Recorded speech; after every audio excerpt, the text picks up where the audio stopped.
All right. I believe we are live. The button has been hit. What is going on, everybody? This is Randall Thor 19, the man with the million, back again with a Friday episode of the Xbox 2.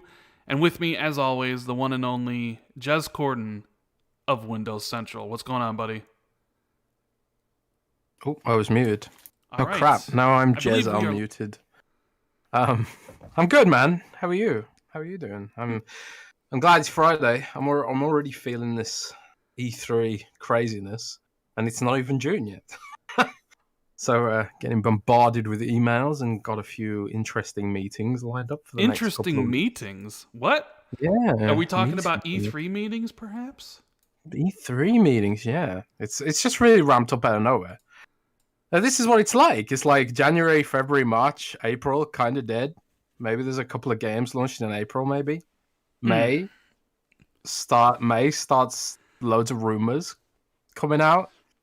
And then June is just like, all right, let's put the pedal to the metal, man. And then it's non-stop marketing through all of summer, and then all the games come out in Q4, and then by Christmas I am dead, deceased. And then you do it all over again. I'll do it all over again, yeah. You do it all over. Simon. You know, interestingly enough, we're a couple weeks to E3, right?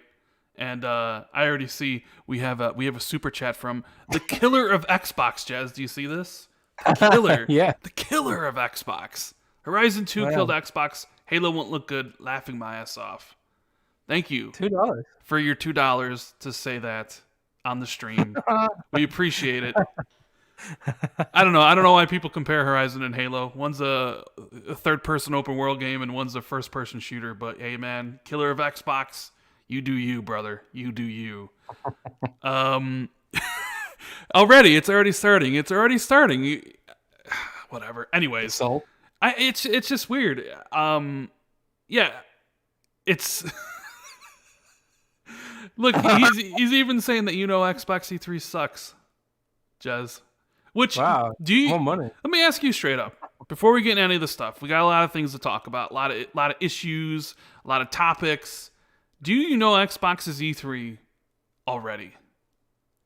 No, not all of it, but I think I know a pretty good chunk of it. Okay, a pretty good chunk of it. A pretty good chunk. I'm intrigued about what could potentially be on the horizon, and there's always the chance there's top secret stuff, but we'll get into that. Yeah. I'm not gonna spoil E3. I'm not gonna spoiler it. I'm not about that, but I do feel like I know a good chunk of it at this point. That is very interesting. But I mean, other than that, how's your week been, brother? I know I saw your tweets. You're continuing on the weight loss journey, which congrats to you. You're doing amazing. I wish I was as awesome as you are. So what are you down here? You're down almost 60 pounds in X amount of time, or whatever you call weight over in the UK. It's so funny. The UK officially uses, like at school, you learn kilograms, right? But nobody uses kilograms. Everyone uses pounds. So we end up learning both. Like no one talks about kilometers. They talk about miles. So it's like a weird mixture of both in the UK, but everyone uses pounds here. And in 14 pounds, there's something we call a stone. But you guys don't use stone, right? No, I have no idea what stone is, other than the rocks outside.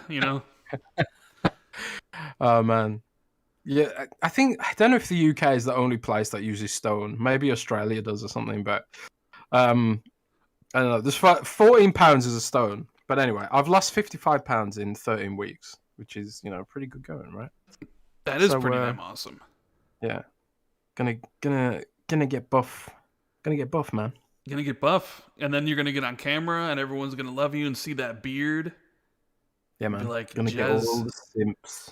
Ooh, I'm gonna join that new Twitch category, hot tubs, man. Pools. What's it called? Hot tubs and pools and whatever. Hot tubs, beaches, and pools. Yeah, I'm gonna be all over that. You're not gonna be at the beach at the UK. You're gonna have an indoor hot tub. So you're gonna get a hot tub instead of getting like a new 65-inch CX where you can play 4K 120. You're gonna something like that. Yeah. You don't even have enough space for a new TV, but you're going to get that hot tub so you can flaunt your sexiness all over Twitch. I am indeed going to do that. But yeah, I'm just been gaming, chilling, ready to rock and rolling, stuff like that. So yeah. Now What I have you do been doing? I do want to I do want to say that next week is going to be weird because I'm not sure if we're going to have a show. I'm getting the floors replaced where I do all my video recording and the podcasting, right? We're upgrading everything. I'm getting a new all this stuff. So they're going to be you're here right in the studio. Yeah, well, they're going to be here Wednesday and Thursday for sure. They still might be here Friday, which obviously is the case. We won't be able to do the show on Friday, so we might have to do it Saturday, but it all depends. So it might be on Friday, and if it's not Friday, it'll be Saturday. And if that takes longer than usual, we may have to do it on Sunday because everything's got to be removed from, the area. So, like, all my PC stuff is getting disassembled, and the desk is getting thrown out because I'm buying a new one. So I just want to let people know in advance when they're listening to this, whether it's on iTunes and all that different stuff, that next week it might be a little bit weird because I may not be making videos. I might have to pre-make some stuff, and the podcast may be on a Saturday or a Sunday, depending on how it all gets finished. But we do have the one and only Jeff Grubbs Game Mess in the chat. He says, Jez, he'll love you even if you don't get buff. So Yeah. Jeff is a very lovely man. yeah, You've had a few super chats. Yeah. Well, I didn't want to ruin, the flow we're having here, but yeah, we had Killer of Xbox, which you basically hid from the channel, and even though the guy was going to donate a lot of money to talk about how bad Xbox is, Jez was just like, get out of here, which is great because I didn't want to see any of that stuff, even if it was a few dollars. Chaos Might says, Rand wants to play Pokemon Snap on Switch Pro. Hit that like button to make this happen. Rand's not playing another Pokemon game as long as I live. Sorry, that's not happening on any Switch system, whether it's the Switch Pro or the Switch Lite or the piece of... No, I'm not going to say that. Rick Gaffney says, looking forward to another top show for my favorite podcast. Let's smash that like button. Everybody, yes, please, if you're enjoying the show, make sure you hit that like button and share this out because YouTube doesn't do their job most of the time. Shout out to Rated Demonic for becoming the newest member. Appreciate you, man. Xbox Eliminator said something and now he's gone. Jeez, Jez, you're in that feisty mood, huh? What is with these people's names? Same guy, man. It's the same guy. He's paying money to do Sony's marketing for him. I guess maybe so. Maybe he actually works for Sony. Maybe that's why Sony doesn't need to have an E3 because they got guys like this going around to all the podcasts talking about it and paying the people. So it's like, why do we need to advertise our games when we have our fan base who will do it for us on other people's podcasts? Fedora says, great for Jez to lose all that weight. Now time to start weightlifting. Thank me later. So yeah, that is the plan actually. Yeah, that is the plan. PlayStation is better. Jeez, I'm starting to see these, and that was deleted by Jez. Thank you, Jez, for deleting this stuff. Gunstar, the one and only Gunstar. Jez, without spoilers, what should our hype levels be from 1 to 10 for E3? We'll talk about that in a bit. Yeah, maybe. What are the hype levels? We're gonna get into the hype levels for E3. I do wonder if Jeff, Mr. Grubb, knows the entire show at this point. I know he did his podcast earlier today, and I don't know if he talked about any of that stuff because I was busy putting this one together. I'll have to go back and listen to it.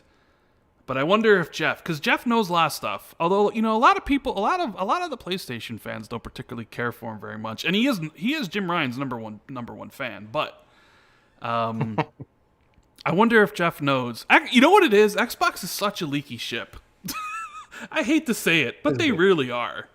A lot of their stuff leaks. I don't know how. And when you compare that to maybe like Nintendo and especially Sony's, where not like stuff leaks, it's It's odd, but is that because you think that the reason why a lot of Xbox and Microsoft stuff leaks is simply because of how big the company is, Jez? Is there something to that? Like Yeah, why is it so leaky? I think when you're a smaller, studio or smaller company and stuff like that, it's kind of like, there's less layers of middle management where things could potentially leak. It doesn't even have to be the middle manager themselves. They could leave a computer on. They might have something scribbled on a whiteboard. I've walked around Microsoft's offices before, like when I visited Microsoft headquarters in the past, and I've seen things written on whiteboards and stuff, and gone, "Oh my god, that's the leak."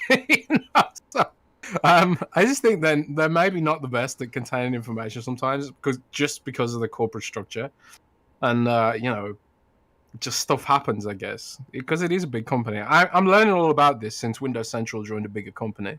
The amount of layers of middle management you have to cut through just to invoice a pencil is ridiculous. So, I'm presuming that some of that issue, some of those issues come with leaks, and also the fact that everything's gone remotely now. So, like, maybe you send an email to the wrong place, or maybe you don't set up, a SharePoint sharing permissions properly, or something like that, and then like people get access to things by accident that they shouldn't get access to. I've certainly been shared folders from our cloud platform that I wasn't supposed to see before.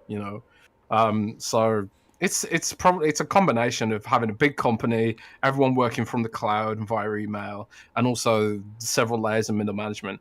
And I think like when Microsoft goes back to being a bit more normal, or maybe when they get like proper policies in place, they'll stop being so leaky. But they have been really leaky lately. They have been really leaky, yeah. Sin Vendetta says, "Wait, is Jez getting jacked?" Indeed, it sounds Yeah, like man. he is. He's getting super jacked. Yeah. My buddy from school is a bodybuilder slash wrestler, pro wrestler. So he's gonna help me get buff, man. Gonna get jacked. Gonna get super jacked. And I need to follow in your footsteps. Like Flame, he says, "Jez, thanks for the advice. I'm down 7 pounds in 2 weeks. It's pretty good. Nice. Good Keep job. on the Calorie journey, counting man." either way. Yeah.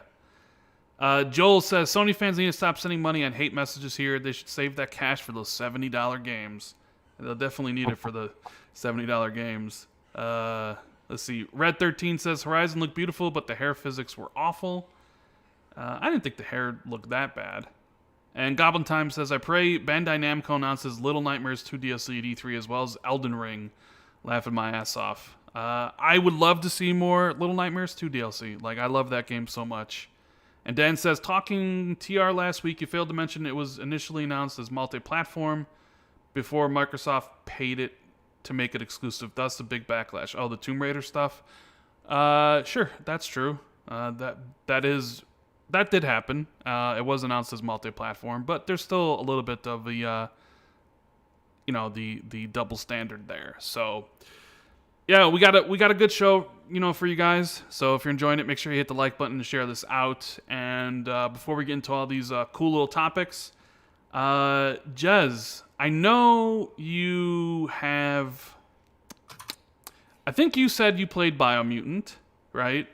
Yes. And you had told me basically that Biomutant wasn't very good, and you would be surprised if the game got above a 70 Metacritic. And lo and behold, it came out and didn't seem to be very good, and it definitely is in the lower end. What did you think about Biomutant? On Metacritic. Yeah, on Metacritic, I mean. What did you personally think about Biomutant when you were playing it? I hated it. You just straight up out here right now. I hated it. You're gonna THQ Nordic can put that on the box. Jez Cord, Windows Central. I hated it. I did. I hated it. Like the combat. I think like one of the things that you really need to nail in a sort of open world action RPG is combat, and that's the one thing that they utterly didn't nail. Like the combat is just super boring. It's so boring. I don't know if it gets better like several hours in, but like up to 10 hours, I was just like, I'm literally bored. I'm just so bored. I couldn't play anymore, and I just put it away. I uninstalled it. I just couldn't stand it. And I think like one of the things that left a sour taste for me was that it was $60 game. I think like if that game had launched with a more appropriate marketing, like I don't know, like not so much CGI and so much hype behind it and stuff. I kind of feel like they could have gotten away with some of it and just been like, well, it can be a fun indie game at $30 or something. Like Recall was $30. That's the kind of feeling I had. I was thinking like, man, I actually think Recall's combat was better than this. And like I said, I was surrounded. Like I realized that enemies they just don't hit you. Some of the set piece boss fights are cool, like the world eaters or whatever. But like when you're faced with a group of enemies, like they try to do this sort of Batman Arkham kind of like combat where they surround you and then they like attack you, and you're supposed to attack them and react to them like in Batman. But the problem is, if you just stand still, they just punch the air and miss you, and it's like the AI is just terrible. And I just realized that unlike Batman, where in Batman you really do have to react and you really do have to get into a combat flow, in Biomutant you can just tap X. You can just tap it, and it'll do everything for you. Yeah, and the enemies are just so weak and they hit you for next to nothing. And this was on hard mode. Like some people say, "I'll put it on hard mode." Like it was still so brain dead even on hard mode. So I actually emailed the devs and said, "I think I've got a bug here. Like I'm playing on hard mode and the enemies are hitting me for like you start off with like 1,000 hit points, and they the enemies hit you for like 50 or something, at least at in the first third of the game or something. And if you're not fighting like one of these big bosses or something, and it's just like, man, this just is not fun. It's just not fun. So I thought like this could be a cool game for younger gamers, kind of like Cameo. I kept thinking of like some of these older games like Cameo, these sort of mascot kind of games from back in the day, like that Star Fox game that was third person action. I kept thinking of some of these old games, and I do feel like it's an underserved genre. Like it could have been really good, but it just terrible. Like I absolutely couldn't. I haven't heard you talk this badly about a game in I don't know how long. Because usually you'll try to find something positive about a game, something redeemable, and you're just like, no, this game's not good whatsoever. Like the redeemable thing about Biomutant is like the art style is really good, and the creativity and the designs is great.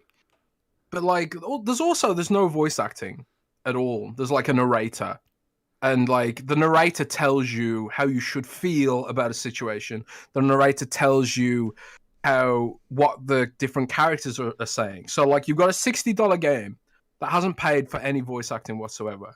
It robs all the characters of characterization, and it just makes the whole game seem flat. So you got flat combat, you got flat story with one narrator who gets really irritating after a while, and like he narrates everything, and I was just, I can't play this anymore. So like usually I'll try and find something redeemable about a game, or I'll think like, well, I can see like some people might be able to have fun with it, or I'm not the target audience. But I kind of feel like I probably am the target audience potentially for this, and I was bored.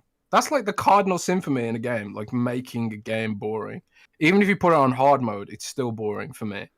The combat just felt terrible, and I hated the narrator. I just got so fed up with it. And like I say, it is the worst $60 game I've played in a really long time. A really long time. So, yeah, that's my take on Biomutant, sadly. Unfortunately, yeah, it doesn't make me want to go out and play it. So that sucks. No. I wanted to like it. I really did. I was looking forward to it. It definitely sounds like you really wanted to like it, which is unfortunate. Lucius in the super chat says, and this is an interesting one because I did see the tweet yesterday. Would you say mentioning Halo during a tweet about Horizon Forbidden West is just a tactic to piss people off, or is that considered real journalism now? You know what he's talking about? You know what he's referencing there, Jez? Who said that? What did I say?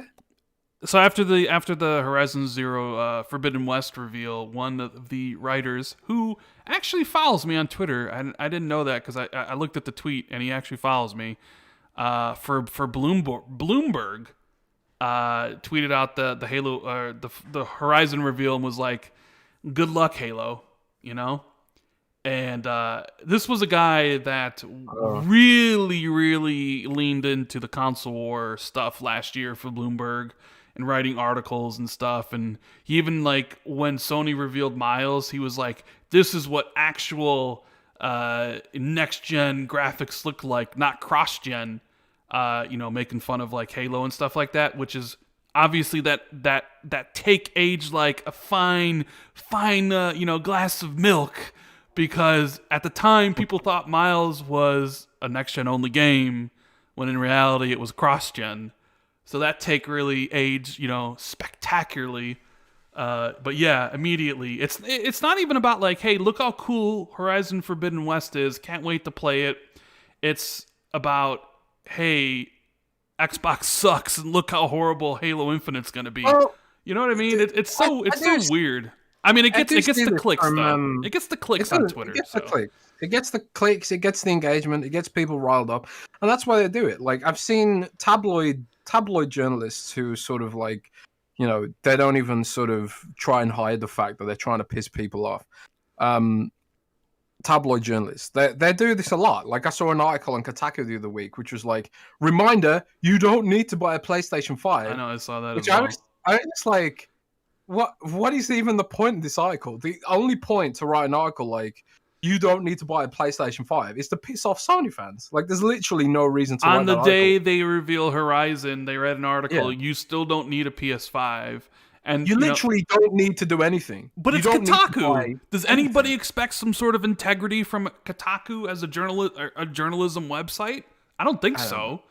It's just a trend in game journalism right now to post these like bullshit hot takes, which should be tweets, and then hide behind the brand of the website and sort of like, just sort of act incredulous when you piss everyone off. Like, oh, look at gamers. They're all pissed off. But they're not pissed off at the content. They're pissed off at the fact that you've written an article designed to piss people off, So it's just is what it is. It's just more bullshit. And it's going to get worse, as we go through the E3 cycle, and the salt sets in for people who are jealous of Horizon, and I'm sure there'll be salt and people jealous about Starfield too, maybe. And it's going to be back and forth, and it's always like this. And what pisses me off is a lot of these outlets, like Kotaku and stuff, they always talk about like, we need to get the toxicity out of gaming and stuff like that, but they inject so much toxicity into gaming with this kind of bullshit, with this kind of console war bullshit, which is why, like, I'm glad I can write for Windows Central and shape all of our coverage, because I don't need to lean into the bullshit to generate clicks and create a toxic environment for the gaming industry and the gaming community. So I mean, I don't know if you read the article, but his article was basically, all these games are on PS4, so what do I need a PS5 for right now? Which, sure, you can make that case. It's like, Miles Morales is on PS4, I don't need it for PS5. Horizon is on PS4, so I don't need it right away. You know what I mean? Like, but so what? It's like saying... I know. Like saying... I get the point he's trying to make. It's such a clickbait headline and it's only designed to anger people on the PlayStation side to, share hate it out and all that stuff, right? Because like when you get down to it, should you really do you need a PS5 or Series X right now? Probably not. Like the game library isn't robust. There's still a lot of cross-gen stuff. Like I get like the gist of. Well, also that. Who cares? Buy stuff. It's like saying, like, I don't need an RTX 3080 because I've got a perfectly good, GTX 1080 or something. Like it runs all the games fine at 720p. It's just bullshit. Let people buy what they buy with their own money. You don't have to comment. The only reason you would comment is because you want to create some kind of drama out of it. Like you literally, it's consumerism. You don't have to buy anything. We buy things because it's fun, and it takes the edge off the drudgery of, doing boring things all day. So let people spend their hard-earned money as they want to spend, and don't shame them into feeling guilty for spending money on a PlayStation 5. Nobody needs anything. I didn't need to buy a Razer Blade 17 Pro last year.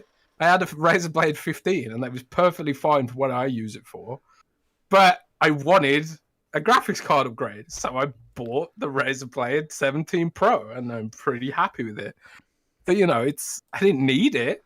I can't eat a Razer Blade, Rand. No. I can't eat one. I can't drink one. I don't need it to live.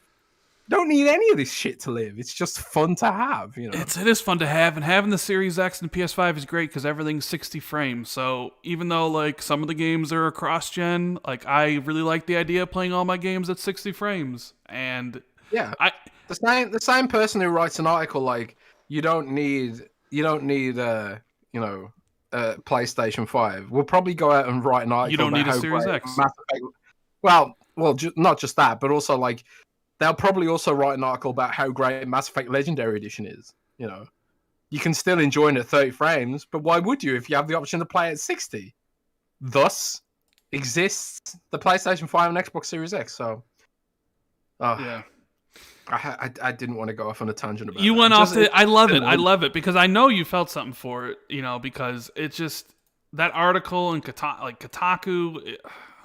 It's not just Kotaku. I know it's not just Kotaku. It's a whole ass trend right now. It's like I really feel like there are some websites where they have like an editorial quota per week, and they're just like, okay, on this day you're gonna write an editorial about some hot take that'll piss people off, and then they come up with the title first, and try and base a load of bullshit around the title. I really do feel like it's some sort of quota, and they know it'll work because if a hot take tweet about bullshit gets engagement and likes. That's when like an article about the same topic will get clicks, Well, hot takes and bullshit definitely get likes and retweets on Twitter because people do it. People do it all the time about every sort of thing, and I don't know. I just love hearing your spicy takes about this because you're in the journalist field, So it's interesting. I'll never be able to get another job in this business because I pissed everyone off. Well, who cares if you piss Kotaku off? Who cares? I don't care. They're nothing burger anyways. I'd rather be have your integrity. Yeah. You can clickbait like I do on some of my videos that people say like, writing clickbait title and stuff. It's like, sometimes I overindulge to make it sound better than it is, It is what it is. You got to play the YouTube game if you want to, crack the YouTube algorithm, so it is what it is. Shout out to Sajibat for the very generous super chat. You're an amazing supporter of the channel. Thank you. He says, I come to this podcast for all the hot takes. And, Jez just dropped a really big hot take there. We got Trey, who says, do you see where Jeff Grubb confirmed Jet Set Radio Future remake at E3? And then he also said he's trolling. I asked him about Jet Set Radio Future every week. I'm trying to will into existence. I mean, I know there's a lot of fans for that franchise, but something tells me that we won't ever see it return. Jake says, do we think Fable, Perfect Dark, and Avowed will have some forms of co-op and multiplayer? Also, will we see gameplay trailers for them at E3? Okay. I think Fable will have some form of co-op and multiplayer, and potentially Perfect Dark. I think Avowed, it will be strictly single player. And as for trailers at E3 for those three titles, I say no, and no. Jez, do you think... Well, for sure, Fable and Perfect Dark, I think you can completely rule out for E3. Are you with me on that one, Jez? Yeah, I don't... Sorry, Fable and Perfect Dark are not at E3. Yeah, Fable and Perfect Dark are not at E3. Avowed, there were whispers that it could be there. that Obsidian does have something to show, and people think it's Avowed. I'm leaning more towards Avowed not being there, and they're going to be showing something else. So I guess we'll have to wait and find out on that one. But Jez, what do you think? You think Fable will have some sort of form of co-op? I mean, the original franchise did, so I would imagine they would bring some sort of co-op for that, right? Yeah, Fable will definitely have some kind of co-op, but it'll be sort of like supplementary, kind of like Fable 2's was. Like I played Fable 2 solo pretty much, but like the co-op's there if you want it, but you didn't really need it. I think some games just play a lot better if you do play it in co-op, like Diablo, for example. I think Diablo is really boring to play solo, and Minecraft Dungeons and stuff like that. I think those games are designed for co-op. But Fable 2 is a pretty good example of a game that has co-op as a feature, but doesn't necessarily need co-op to be enjoyable. So I'm hoping it leans more towards that direction. Right. Gunstar wants to know if Killer Instinct is really dead.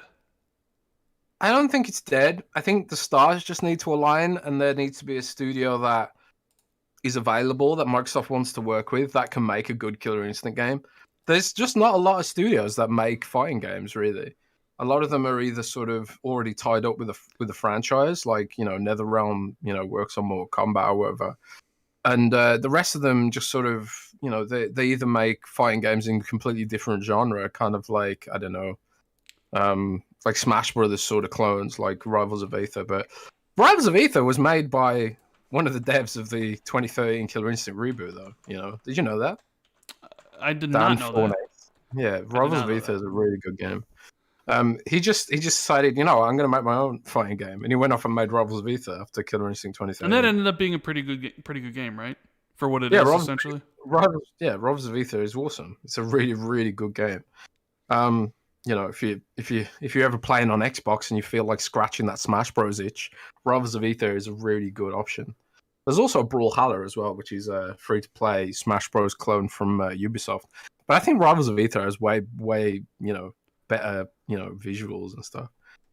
But anyway, that's again off on another bloody tangent. Getting a lot of super chats. People got a lot of questions, though, and I'm very grateful for the support on the channel. So I was gonna make sure, like you guys are awesome. The thing is, it's like I just appreciate everyone being here watching the show. You don't even have to be typing in the chat. Just listening, because that's what I do when I listen to other people's podcasts, like when I listen to RDX or Weapon Wheel or Press Start or any of the Mr. Boomstick shows or Xbox Ultimate or Planet Xbox from my buddy Kid Smooth, who I see in chat. We'll get to your question, Kid. It's just about watching, and I like to lurk. I don't really talk much, so the support's always great if you want to, ask something and get answered immediately. There's always super chat, but I just really appreciate everyone tuning in and just listening or just having a conversation in the chat. That's what really matters. So yeah, very thankful for everybody for being here. Let's see what else we got here.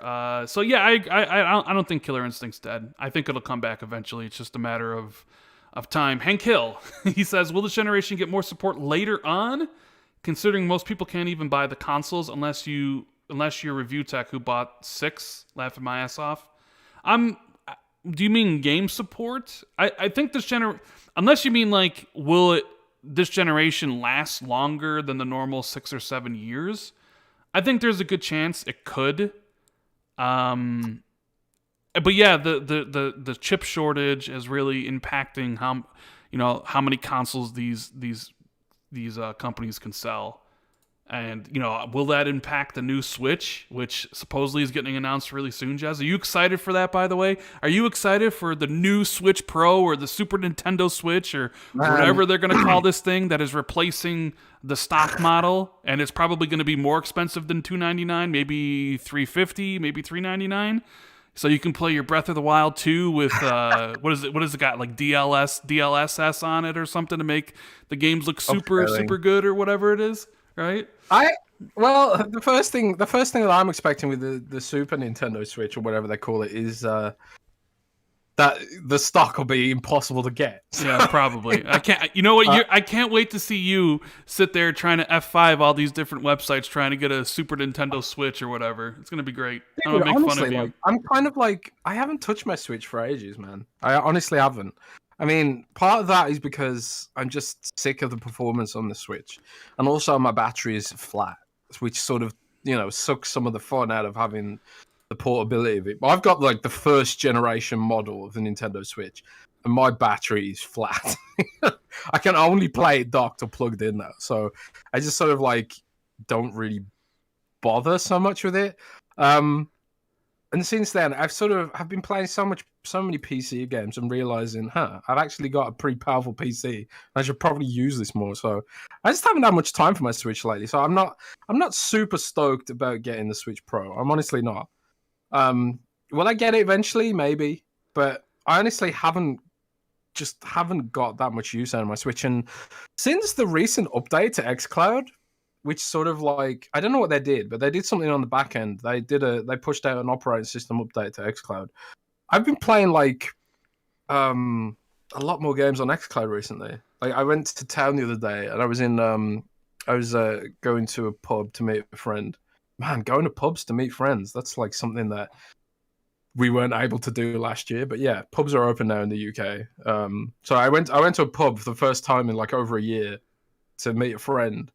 And while I was waiting for him to show up, I've whipped out my phone, connected up to 5G, and played some Minecraft Dungeons just in public on the touchpad. And I was like, oh my god, this actually is the future, Because in the town center, you got really good 5G reception, like 50 megabytes down, which was actually really good.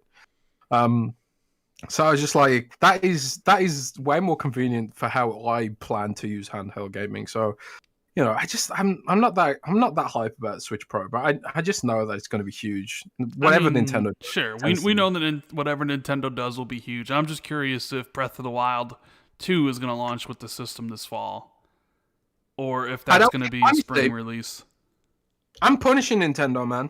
I'm putting Nintendo in the doghouse until they give me my Metroid, man. Where the hell's Metroid Prime? I don't know. Where is it? Where is it? It's in the same. It's in the same place where Everwild's at. Don't say that. Don't say that. Poor Everwild. Poor Metroid, man. Poor Metroid. Yeah, we'll have to wait and see. On that.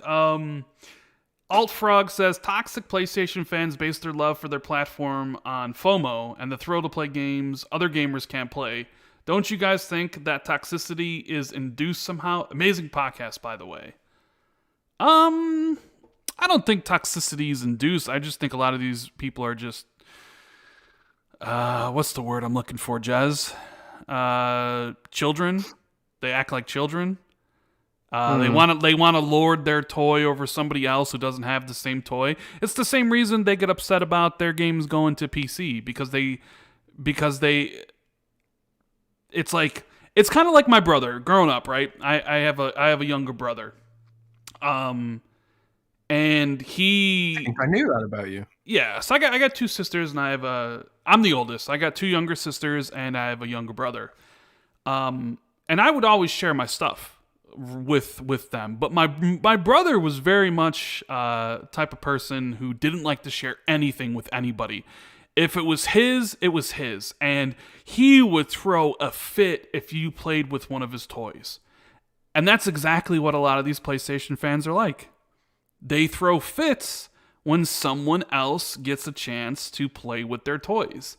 It just reminds me of my 8-year-old brother, who had whatever toy he, had at the time. And would just cry and cry and cry and run to my mom or my dad and said, "Oh, Matt's got my Transformer or whatever toy it would be. Tell him to give it back." And he would just cry until mom or dad basically said, "Oh, give it back to him." And that's essentially the discussion around like the PlayStation games going to other platforms. They're just 8-year-olds lording their toys over other people. Making them. But they're not 8, Ron. They're 28. They act 38, like they're 8. 48. They act like they're 8. Some of them actually have children and stuff. It's entirely pathetic. But that's how I view people like that, man. Oh well. Gamer by Choice says these journalists, and I use that term loosely, just need outrage to get clicks. It is sad. It is not just gaming journalists either. Shout out to the Best Bot Hits Move, who is doing a Returnal challenge on his channel, and it's hilarious. Make sure you go check it out. When y'all get around to talking about E3, is 90 minutes enough for a joint Xbox and Bethesda conference? Xbox is also participating in Summer's Game Fest. Any chance we see even more in July or August? It seems Xbox Game Fest is just everywhere. I don't even know. Xbox announced their event, which we'll talk about, and E3 retweeted, and there's the Xbox event during E3, and essentially Summer Game Fest retweeted the same thing. It's like I don't know, man. They're not the same. Summer Games Fest, who does Jeff Keighley think he is? He's just I'm just going to have this event, this nebulous event that takes place over the course of 3 months and be like, you're a part of Summer Game Fest. Even if you do something there. It's really? No, I think Xbox maybe they'll throw Jeff a bone, show more of a game like The Ascent or something like that. But I think Xbox is going to save what they consider the big hitters, essentially for their own show. Persian Knight says, what fuels more console wars, hack journalists or Digital Foundry comparison videos? Well, Digital Foundry comparison videos are actually, I think, worthwhile. I mean, I like to know what the game runs at if frame rate problems, although that is essentially lessened for me this gen because of VRR. So, I don't see the frame rate dips. What fuels the console wars is just the fanboys on Twitter and social media. There shouldn't be any fanboy stuff about Digital Foundry because they're literally just presenting facts. And if people take the facts from Digital Foundry and turn it into a fanboy thing, then that's their issue. That's their problem. When Digital Foundry present information, it's completely impartial. It's completely impartial. Some of the guys might get on their personal Twitter accounts and tweet about a preference, sure. But if you watch Digital Foundry's videos, there's complete impartiality. They're just passionate about the tech, and people use that as a weapon in the console war. So I don't think Digital Foundry is to blame at all for that stuff.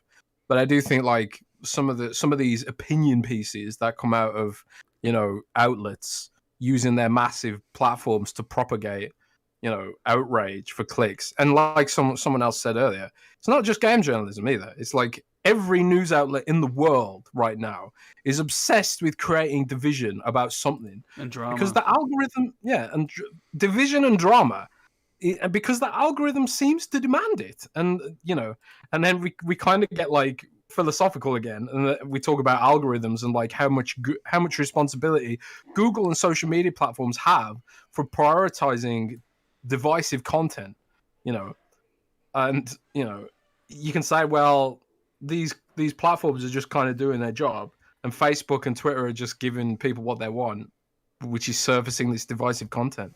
But that's a completely separate discussion. And well, what's interesting that you bring that up, Jez, about the drama and the clicks and all that stuff. You probably don't watch it here because you're not, you don't. I'm assuming you don't really consume U.S. sports television, but I would imagine some people here know about this. Have you guys seen what's been going on between Stephen A. Smith and Charlemagne the God and Kwame Brown, right? Who are these people? So Stephen A. Smith is a commentator for ESPN. He does First Take. Charlemagne the God is a podcast host or whatever, right?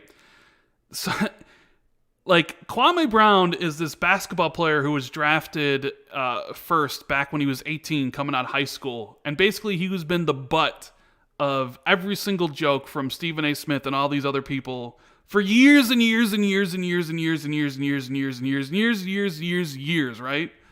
You know what I mean? And then finally, Kwame Brown, after all this time, essentially had enough of it. And he started taking shots back at these guys, right? And you would think someone like Stephen A. Smith, who has the platform of ESPN, right? The platform of ESPN, which is owned by Disney, would be above it all. But no, he literally spent time on ESPN Air, owned by Disney, to start talking about Kwame Brown on his show. And why? It's because of the drama. The drama sells. The drama gets views, right? And that's so even when you look at a journalistic integrity of a channel like ESPN and everything, even they stoop down to this bottom barrel level of stuff where this one dude literally went on ESPN and just it's hilarious because drama is hilarious, especially when it's, I don't know. I just kind of had to go off on that tangent, man. Like, I can see people here know what I'm talking about, but like, it's essentially the same thing. Drama sells completely, and the fact that it's funny because like you've heard of RuPaul's Drag Race, right? Yeah. Yes. A lot of people were saying that this season of RuPaul's Drag Race was really bad because they've tried to be like all positive and promote positivity because the fan base, even in RuPaul's Drag Race, can be really toxic to like some of the contestants. So they've tried to like downplay drama and promote like positivity in this season, it feels like. And everyone's mad and saying like, oh, RuPaul's Drag Race is like all kumbaya now and stuff like that because they want the drama, They want the bitchiness and the fighting and stuff like that. I think it's human nature, I guess, at some point. But it just sucks because a lot of these platforms have a responsibility to at least try and dull that down a bit. Things are so divisive now across everything. Forget console wars. Like, look at politics right now. You can't even I don't know. You can't even mention anything vaguely political without everyone getting upset. So man, gaming should be an escape from this bullshit. Why are you bringing all this bullshit divisiveness into gaming where it's supposed to be about having fun at the end of the day? So I don't know. Let's not philosophize anymore. Let's keep on going. Tungo says, been watching a while, but subscribed today. Love the content. My question is, Warhammer Darktide still a fall release? And if so, Game Pass. Yeah, they announced it for day one Game Pass. The problem with all this year is that nobody wants to commit to release dates. As far as we know, Darktide is set to launch sometime this year. So, yeah, maybe it comes out in the summer. Maybe we get a release date around E3. That's happening in a couple weeks here. So that might be a good time for them to announce that. Mark says, hey guys, do you think it's time for developers to get back into their studios instead of working from home now that COVID's declining? I think more and more are basically going to get back in, right? Isn't Microsoft getting back into the like Xbox getting back into Redmond soon? Jez, isn't the work from home stuff sort of lifting? Microsoft are going to do something like some kind of hybrid program. They actually announced it this week where it's like people can volunteer to come back into work or something. We're moving to a brave new world of work from home. Like our company too is trying to figure out like, do we make people come into the office since, this whole pandemic made us realize that you actually don't need to be in the office to do your job most of the time for like a lot of these sort of techie jobs. If you can like even programming, you can just technically upload it. But even like working from home, you see like how much of an impact it's had on the game industry.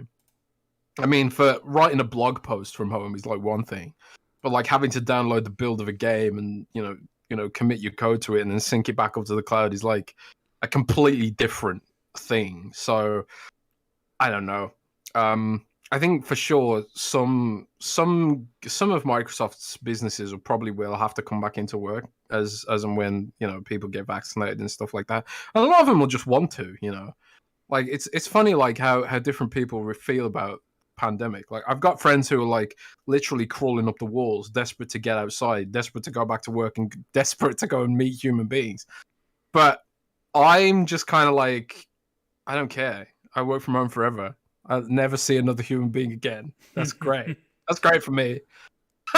So it depends on what kind of person you are, I guess. But I don't know. We'll have to wait and see if Microsoft's like broader policy of like hybridized work from home culture extends to video games, because it might just be a case of it's not possible to do that for video games. Because I really do feel like a lot of the big publishers this year just aren't releasing as many games as they have historically. You know, you could say part of that is because of the broader shift to service games, and maybe they don't need to release as many games because now they've got like your Apex Legends and stuff like that. But I think it was Matt Piscatella from MPD in an interview with GameIndustry.biz. Shout out to him, by the way. He's an awesome dude. He said that he sees the pandemic as accelerating trends, and I completely agree with that. Like if like the industry was gradually shifting towards digital and service games before, the pandemic probably sped that up. You know, so that might also be a reason why people are releasing less games. But again, gone off on a slight tangent there. But You love your tangents today. yeah, I've slept up, so I'm like kind of hyperactive now. Trey Duke says, if I can't get Jet Set Radio Future Rand, then I better get Scalebound. Well, you'll never get Scalebound, so unfortunately, I'm sorry. Hope you get your Jet Set Radio Future.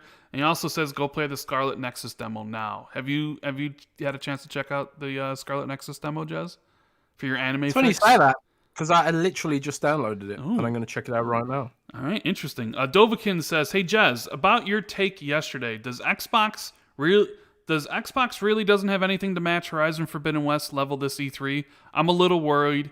Horizon Forbidden West looked insane. Did you tweet something out about that yesterday?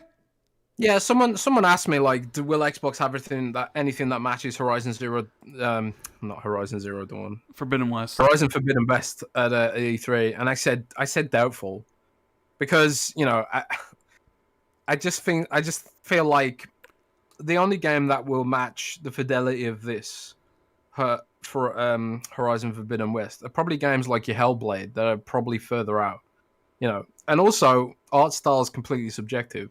Like, for one person, I know, for example, you were talking about earlier people comparing Halo and Horizon and thinking that's unfair and stuff. Well, like, I know for a fact that after E3, people are going to compare Forza Horizon to Horizon. A lot of Horizons there. Yes. And I just think I don't think that's a fair comparison, because, for example, like your Flight Simulator and your Forza Horizon, they use laser scanned cars, and planes, and I'm not sort of discounting the technical achievement that is Forza. I'm just sort of like, if I want to look at a laser scanned car or a laser scanned plane, I can look out of the window. You know, Horizon has cyborg raptors in it. You know, that's something I haven't seen before. You know, show me something new. So that impresses me more. But I'm also not a fan of racing games or simulators. And you know, so it's different styles for different people. Like, I really like the way Horizon looked. I like dinosaurs. I like robots. Ticked every box for me. It looks like a great game. Still gonna wait for it to come to PC because that's the era we live in now. But it looked really great. But I will be less impressed by Forza because I don't like racing games. So it's different for different people, you know. So if you ask me, are they going to have a third-person action game that looks as good as Horizon Zero Dawn? Horizon Forbidden West. Yes. I think probably not.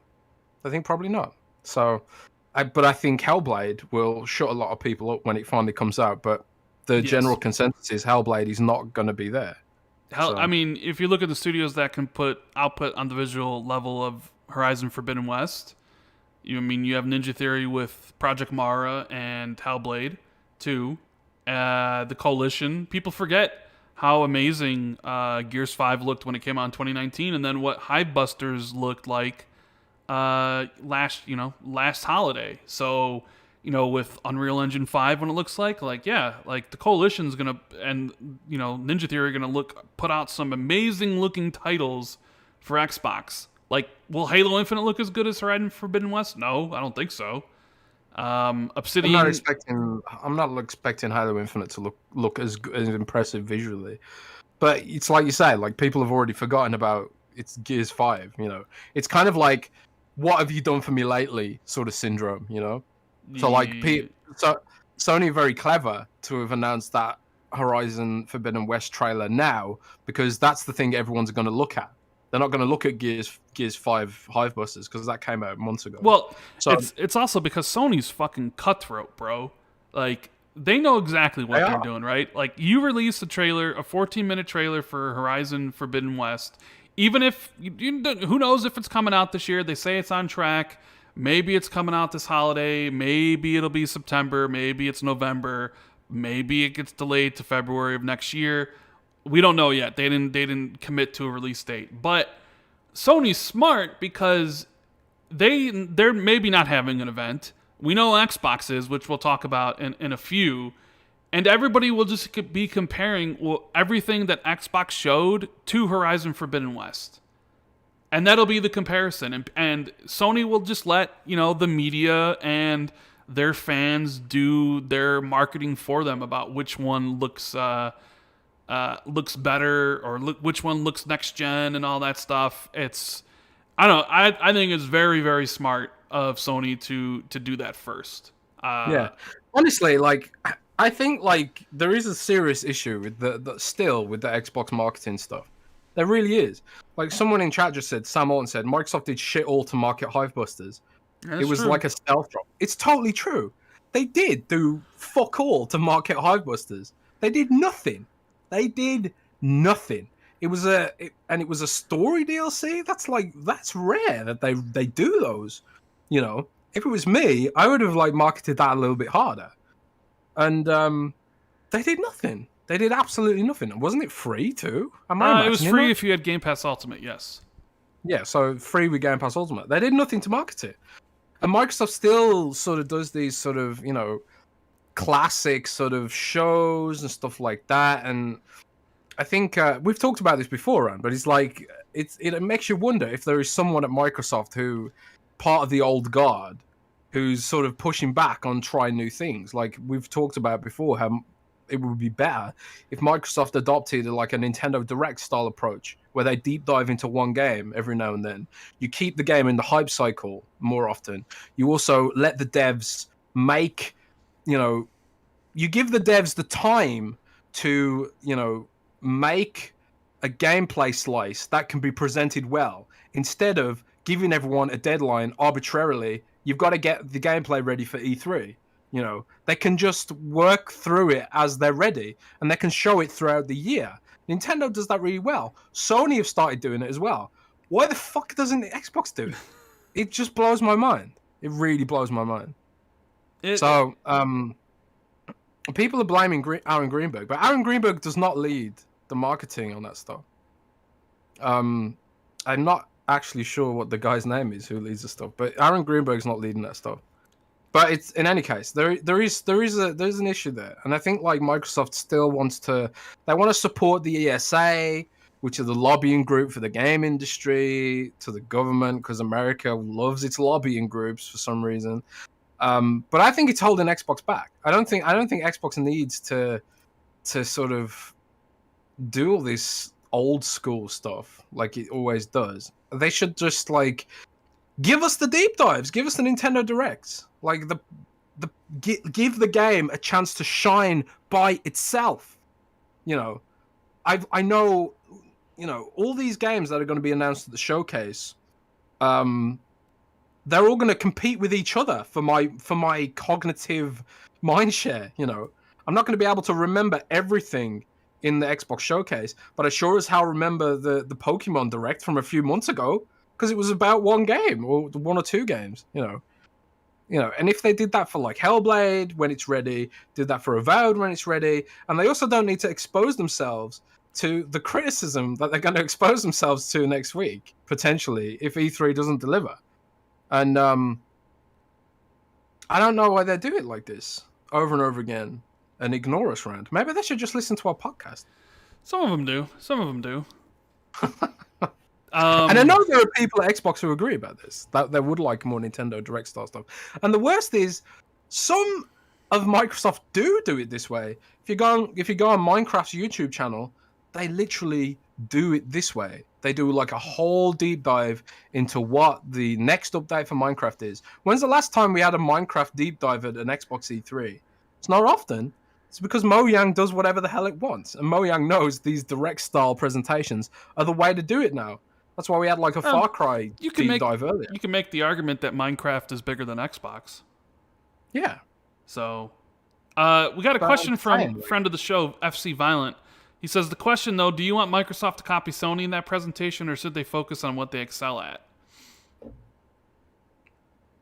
So, I mean, I guess the question is, and I'll ask the chat this, would you rather Microsoft continue to do exactly what they've been doing, which is E3 shows, or would you like them to do more Nintendo Direct State of Play stuff for each one of their games? Either in place of that or in addition to that. Like, personally, I think what Nintendo does and what Sony does with highlighting their individual titles in a Direct and a State of Play is great, because it gives that individual title a bit of marketing. It makes it seem like a big event. You know, so it's like when the new Pokemon is about to come out, so, you know, Nintendo has a Direct about it. When the new Smash, like, it makes the game seem bigger than it potentially is. And Sony's copied that idea, and they've ran with it for their own State of Plays, where you got one for Returnal, you got one for Ratchet, you got one for Horizon, and then they do like a combined show. So Xbox has a ton of studios, and we know they're working on all these games, and I feel like you're not giving the games the sort of attention and presentation that they all deserve. Like, when you look at what's coming out this year, there should 100% be a 30-minute Halo Infinite show that shows off all the aspects of the campaign, all the aspects of the multiplayer and the customization and all the different types of modes and stuff, showing off exactly what Forge can do, right? Same thing for Forza Horizon. There should totally be a show that shows off like the locations of Forza and what this one does different than the other. There should totally be a separate thing for Psychonauts 2, for Starfield, for Project Omen. Like, for every single game Xbox does, they should totally have these separate individual showcases on top of the E3 show, because personally, I do like the E3 show. I feel like Xbox is basically underutilizing the marketing for their titles for this. Like, I don't know. That's basically what I want them to do. You know, maybe they will. Maybe later on in the year you get a more focused Halo Infinite inside Xbox sort of thing that lasts 30 minutes. That's personally what I want, because then it makes it seem like each game is worth your time. Because, I don't know, when you just jam-pack everything into E3 and then you never talk about the game again, it's like, you're really telling people, are these games important? Whereas Nintendo and Sony are basically like, each game that they put out, whether it's even for something like Destruction All-Stars, which didn't do very well, Sony still did a State of Play for it. They're still putting out the marketing message that each one of these games is important enough to have its own showcase. And I think that's something that Xbox needs to add on top of doing an E3 show. I don't know if that creates a lot of extra work. I don't know if that steps on toes at people at Xbox who maybe that means they're out of a job or something like that, or whatever. But like, I feel like that is the way of the future. And because like, when you get next year and the years to come, and Xbox has way more games coming out every single year, some of those games will be overlooked simply because they may not be as big as Fable, or may not as big as Perfect Dark.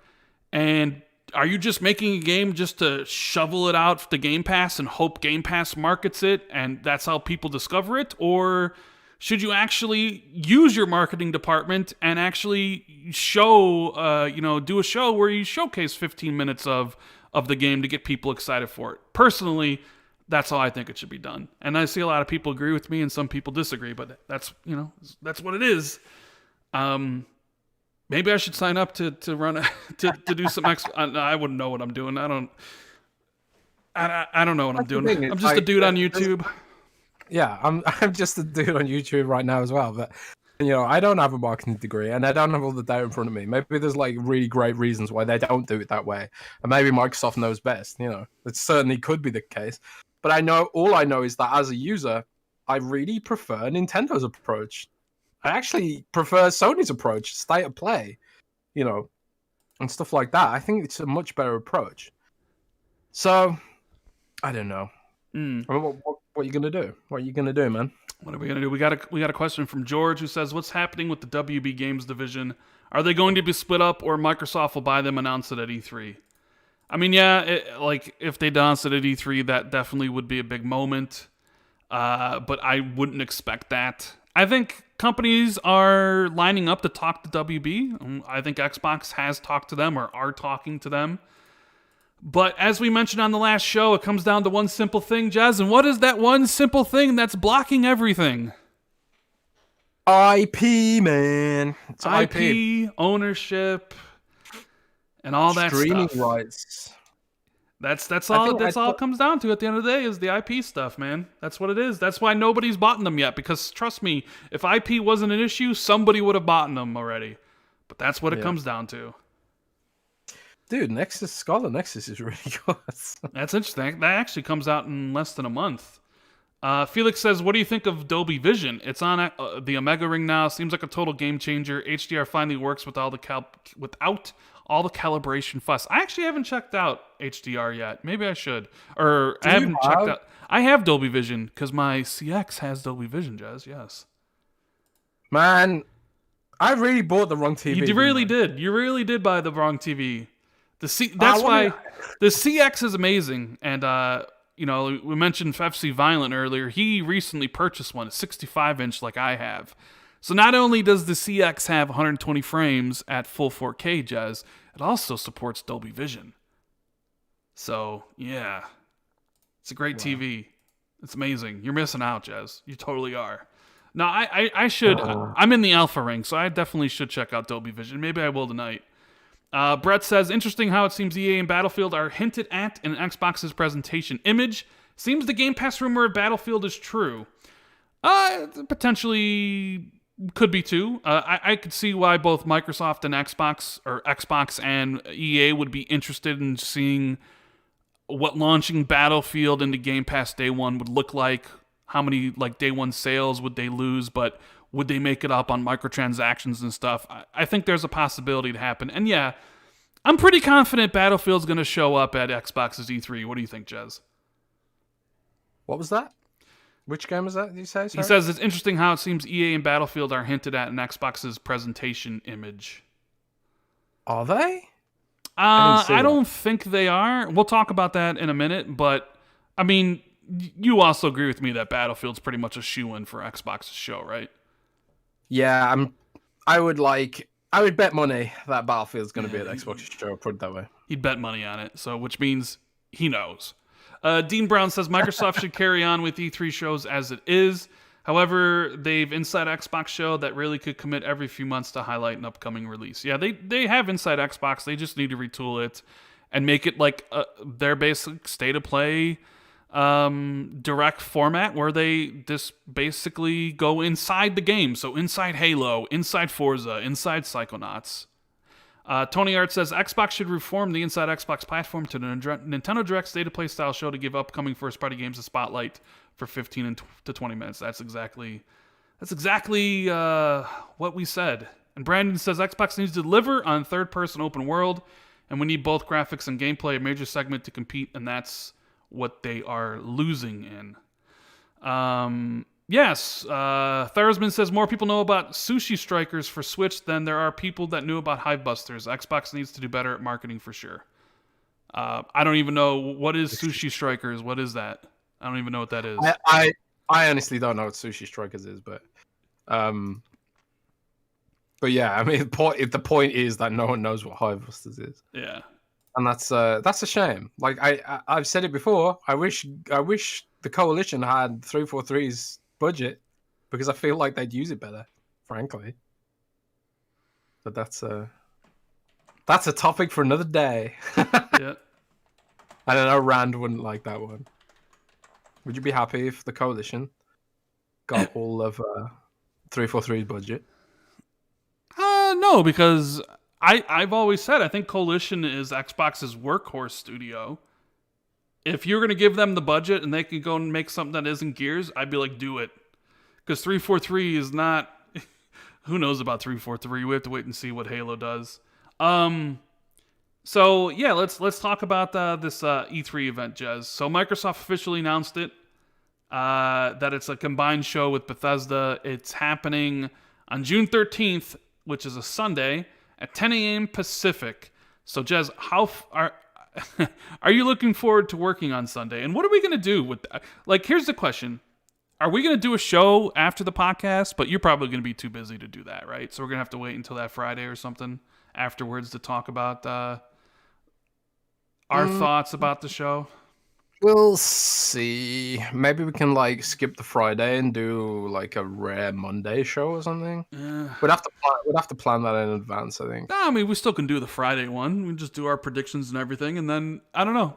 I guess we'll have to wait and see. You might be too busy because you might have to write up a whole bunch of different stuff for. Yeah, your I honestly, website.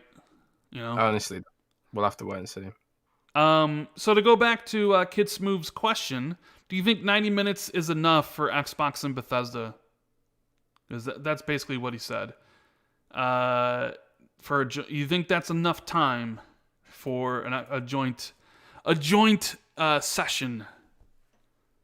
If you had to guess. Well, maybe it's hard to say again because it's like you don't know how long each game's going to get dedicated to it. Maybe it will just be like a really long sort of, maybe they are going to give us longer demos of all these games, and we, that's why longer demos of less games. I mean, and maybe that's why it's structured the way it is, or maybe some games are going to be shown off later. Like we've heard Hellblade's probably not going to be there, and stuff like that. And I do feel like some of the past Bethesda shows that were really long, honestly, didn't have that much content in them. I kind of feel like sometimes there was a bit of filler and stuff like that. But I don't know. We can only guess at this point. We can only guess how much airtime each game's going to get, how much content each game's going to. Last year, the Xbox showcase was 57 minutes. So if you assume 90 minutes, that's an extra, 33 minutes on top of it. Halo had 10 minutes out of the 60 last year. I do expect Halo to get another presentation, another 8 to 10 minutes, essentially. I do think they'll show off both. I don't think it'll be relegated to the campaign. I think they'll actually start showing off some multiplayer as well. I think the question for me is something like Starfield going to get an in-depth demo, like a 15-minute demo, like the Fallout 4s or the Fallout 76s? Because if that's the case, that will take up a lot of time. Because I would hope so, because one of the best things about Bethesda is the Todd demo. Yeah, he made Fallout 76 look really good, didn't he? Well, we don't talk about that. Okay. But I think the hypest I've ever been at E3 in my life was watching Todd demo Fallout 3. I was like, oh my god, this is my dream game. I'm gonna cry right now. Like, I was so hyped out of my mind for Fallout 3. And I don't know, if they do something similar for Starfield, I will be happy. And I think that's also a good way to put like Microsoft's stamp on the fact that we own Bethesda now, and their games are our platform now.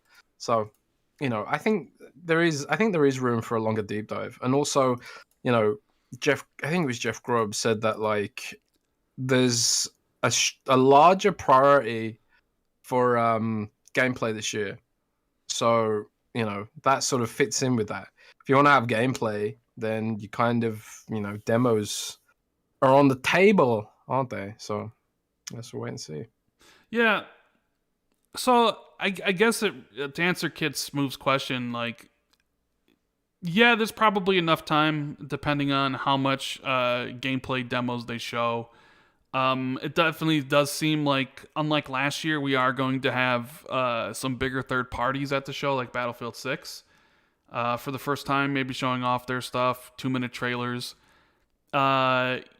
So, I mean, if you just look at the key image that Microsoft showed off, I mean, it was Halo front and center. Not even Master Chief, because when I was looking at it, I was like, when I glanced at it, I was like, oh, that's Master Chief. But when I took a deeper look at it, it was just like, no, what they're teasing there isn't necessarily Master Chief. It's the multiplayer. So I think we'll see more multiplayer of Halo Infinite at the show than probably campaign. And I know everyone's going to put Halo Infinite under a microscope. Like, they're going to look for any imperfection. They're going to look for any Craig, the return of Craig. You know, as Jez says, like, Halo's a Lego game, right? They're going to look for all that stuff because the game's been delayed. And, you know, they've been doing these monthly updates, and people are expecting Halo Infinite to suddenly, I don't know, look a million times better than last year's, which I don't think is the case. I think it's going to look better for sure. I just don't think it's going to be this drastic comparison where Microsoft's going to do a side-by-side and they're going to show, here's what Halo Infinite looked like last year and here's what Halo Infinite looked like now, because they're essentially just 343 would just be essentially talking shit about themselves. Hey, look what we tried to pass off as Halo. We were trying to release this last year versus, you know, an extra year, what it looks like. So I think we'll see a lot of Halo multiplayer. And then, I don't know if you saw, Jez, but the planet at the bottom was the same planet that was in the Starfield reveal. So, I mean, obviously that's going to be there. There's some numbers counting up on the side. You don't really know what that could mean. It says 2002, 2003, 2004 counting up. Could mean like an odometer counting up on the miles, representative of Forza Horizon 5. Or it could just mean, hey, this is the 20th anniversary. You know, the original Xbox launched in 2001, and this is going to be the 20th anniversary of it, so it's just numbers counting up. But definitely it seems, just based on the key image and what we can take away from it, that it's going to be focused on Halo multiplayer and a Starfield reveal. As for the rest of the stuff, you're going to have your ID at Xbox games that are probably all going to be in Game Pass. Maybe some big Game Pass announcements. Maybe you get the Battlefield stuff. Maybe you get the Persona stuff. Maybe you get the Ubisoft stuff coming to Game Pass. But for first party, Zeke wants to know his opinion, your opinion on Avowed, which we already gave earlier. Obsidian's going to be showing off a game. A lot of people assume it's going to be Avowed, which is always the possibility it is. I actually think it's a different game. They have like 4 or 5 projects in development on Avowed, and Jez, we already kind of talked about that. So, yeah, I don't expect to see Hellblade or Perfect Dark or Fable, which we mentioned before. I think those games are further out, 2023-ish, which is kind of what I've been saying in some of my videos for a while now. A lot of Xbox Game Studios titles were targeting 2022. And this is like, when you look at it, and I understand people will be like, oh, that's bullshit. I hate waiting. I thought the games would come sooner. And I mean, I'm with you there, because I always knew that 2021, this year, was going to be light. And it definitely has been, right? I know we have Halo Infinite this fall, but that game was supposed to be last year. And I kind of knew the only game we're going to be getting is Forza Horizon 5, although Psychonauts 2 looks pretty cool, right? Yeah, and I've heard Psychonauts 2 is a beefier game than people might expect. So, but before the pandemic happened, most of Xbox's, or a lot of Xbox Game Studios titles were targeting 2022. And, you know, they were hit with 6 to 12 month delay. So unfortunately, a lot of these games are a little bit further out. It's kind of sucks. I'm honestly, if I'm being truthful with everybody, it really does suck. Like, I was really hoping for Hellblade 2 and Avowed next year, along with like Starfield and other stuff, and it's not the way it really is going to pan out. You know, we'll probably have Starfield and Omen, and I don't even know really what else. I didn't think COVID was... Well, I didn't think maybe games that far out would really get affected too much. But it did, and yeah, it's disappointing for me. Nathan says another year of CGI. No, there's going to be definitely way more gameplay this year than there were last year. They might have some announcement trailers that will be CGI, like Project Typhoon or perhaps Project Dragon, if those do get announced. But they definitely heard the feedback from last year, which was like, hey, we didn't really appreciate these short CGI trailers. So I think they're going to circle back and address that by showing gameplay for as many games as they possibly can, whether it's their own first party or third party and second party stuff.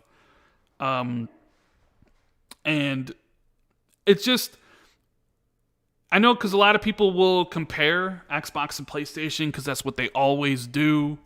Uh, PlayStation had a lot more games targeting 2020 and 2021. So when Horizon ends up getting, when Horizon Zero Dawn coming out this fall, that game was originally supposed to be coming out in the spring, like around this time. A 6-month delay for COVID ends up still the game coming out in 2021. Still looks good.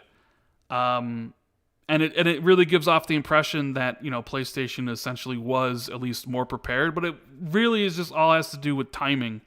When games were targeted, and PlayStation just had more targeting early 2020 and mid 2021. So when COVID hit and delayed some of the stuff, it doesn't seem that bad. Or unfortunately, Xbox, it's their game studios. They bought some that were basically at the end of games that they were making for other companies like In Exile and Compulsion and stuff like that, where they have to finish those contracts and then start working on stuff, which is why those their titles are a little bit later. And then even like Bethesda, like if you look at like Deathloop looks amazing and Ghostwire Tokyo looks cool. If those games were exclusive to Xbox, this year looks a little bit different, and maybe even early next year, but they didn't buy Bethesda in time. And I do think if that happened, some of the conversation would be different. I don't know. I'm just trying to give my realistic expectations to you guys about what I think this showcase is going to be. Last year I was super excited for the show. And we got a whole bunch of announcements. We got to see the roadmap that Xbox was making. I wish it wasn't all CGI, and I wish there was more dates. This year, my hype is a tad bit more muted because of just realities surrounding everything. Which obviously I'm sure doesn't excite a lot of people listening. But I don't know. I'd rather just tell people to just rein in their expectations, and if Xbox comes in above it, then great. But like I don't wanna like hype people up to an unrealistic degree, and then people come back to me and are like, "Hey man, this show sucked, and you said it was gonna be great," because I think there's gonna be some really cool announcements, but I think just the realistic nature of it. A lot of games just aren't where they need to be in development to be able to show off now. I don't know, Jez, maybe you can add a little bit more spice to this, because I don't know. My expectation level is not very high, but that's just me. I'm just keeping my expectations in check, because I think that's generally a healthy thing to do with a lot of this stuff. I'm gonna sort of try and enjoy it for what it is, and also, like I've said it before, I think the whole industry is downplaying the effects of COVID and aren't willing to share how much of COVID has impacted things. Some people do these like vague sort of tweets, like, "Man, times are hard right now." I think Aaron Greenberg tweeted something recently like, "Be kind to the team because things have been hard," and stuff like that. Like, we always get these sort of vague sort of hints that COVID has impacted development, but no one's actually like sat down and given us some blow by blow how much COVID has actually impacted AAA game development. And judging by the drought that is this year and that is next year probably, and not just from the perspective of not just from the perspective of Xbox, but like every single publisher is sort of like feels like they've been hit by this, and there's going to be like a big crease where like all games sort of, we have like this drought while everything ramps back up again. And it's really annoying because people are like, unless I'm like super hyping E3, people are like, oh, Jez is saying get ready to be disappointed then. But it's just like, no, it's like if I say like E3 is going to be amazing and it's not, people are going to be mad at me. If I say E3 is not going to be amazing and it is, then no one's going to be mad at me. No one's going to care because like it's just like I don't know, because I genuinely don't know. We talk about Xbox being leaky, but they're also really good at keeping the really important things under wraps. Like the whole Bethesda acquisition, I didn't hear about that until literally 3 or 4 hours before that was going down. That was going to be announced. So that's an example of like almost nobody having that information except for like a certain core of people. So it's bloody complicated. Because back in the day, I could just be like completely ignorant of whether or not anyone was paying attention to the way I was framing an event or the way you were framing an event. But like, I don't want to overhype something that I really don't know that much about. And at the end of the day, Microsoft has shown repeatedly that, they are capable of creating disappointment. So I think like if you are someone who enjoys things for what it is, but if you're also someone who, if you're someone who will enjoy things for what it is, then you'll probably have a good time. But if you're someone who wants to be blown away like you were like when you were younger and stuff, and feel all that sort of nostalgic for like epic announcements and stuff, I don't know if that's going to be the case this year. I think there will be years where like everything's back to normal and Xbox is firing on all cylinders, and we don't have to account for like the Xbox One era of games anymore, or the PlayStation 4 era of games, or whatever, and that we sort of get really into the SSD and the studios of, because like Ninja Theory have moved buildings and stuff, So I don't know. It is what it is. Yeah, I don't know. Like, it's funny because last year, I know some people who got Xbox's PR early, with everything they announced, and they were telling me like, dude, the show's gonna be ridiculous. You know what I mean? Like, look at they're showing off Avowed and all this stuff, and State of Decay 3 and all these cool new games, and it did sound impressive on paper.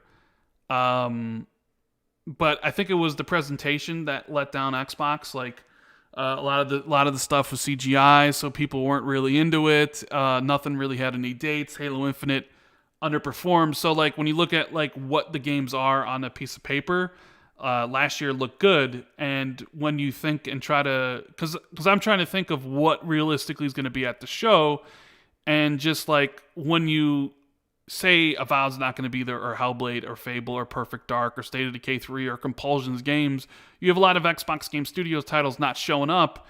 For that, for a lot of people are going to be disappointed by that as an Xbox fan, wanting to see what these studios are doing, and I get that.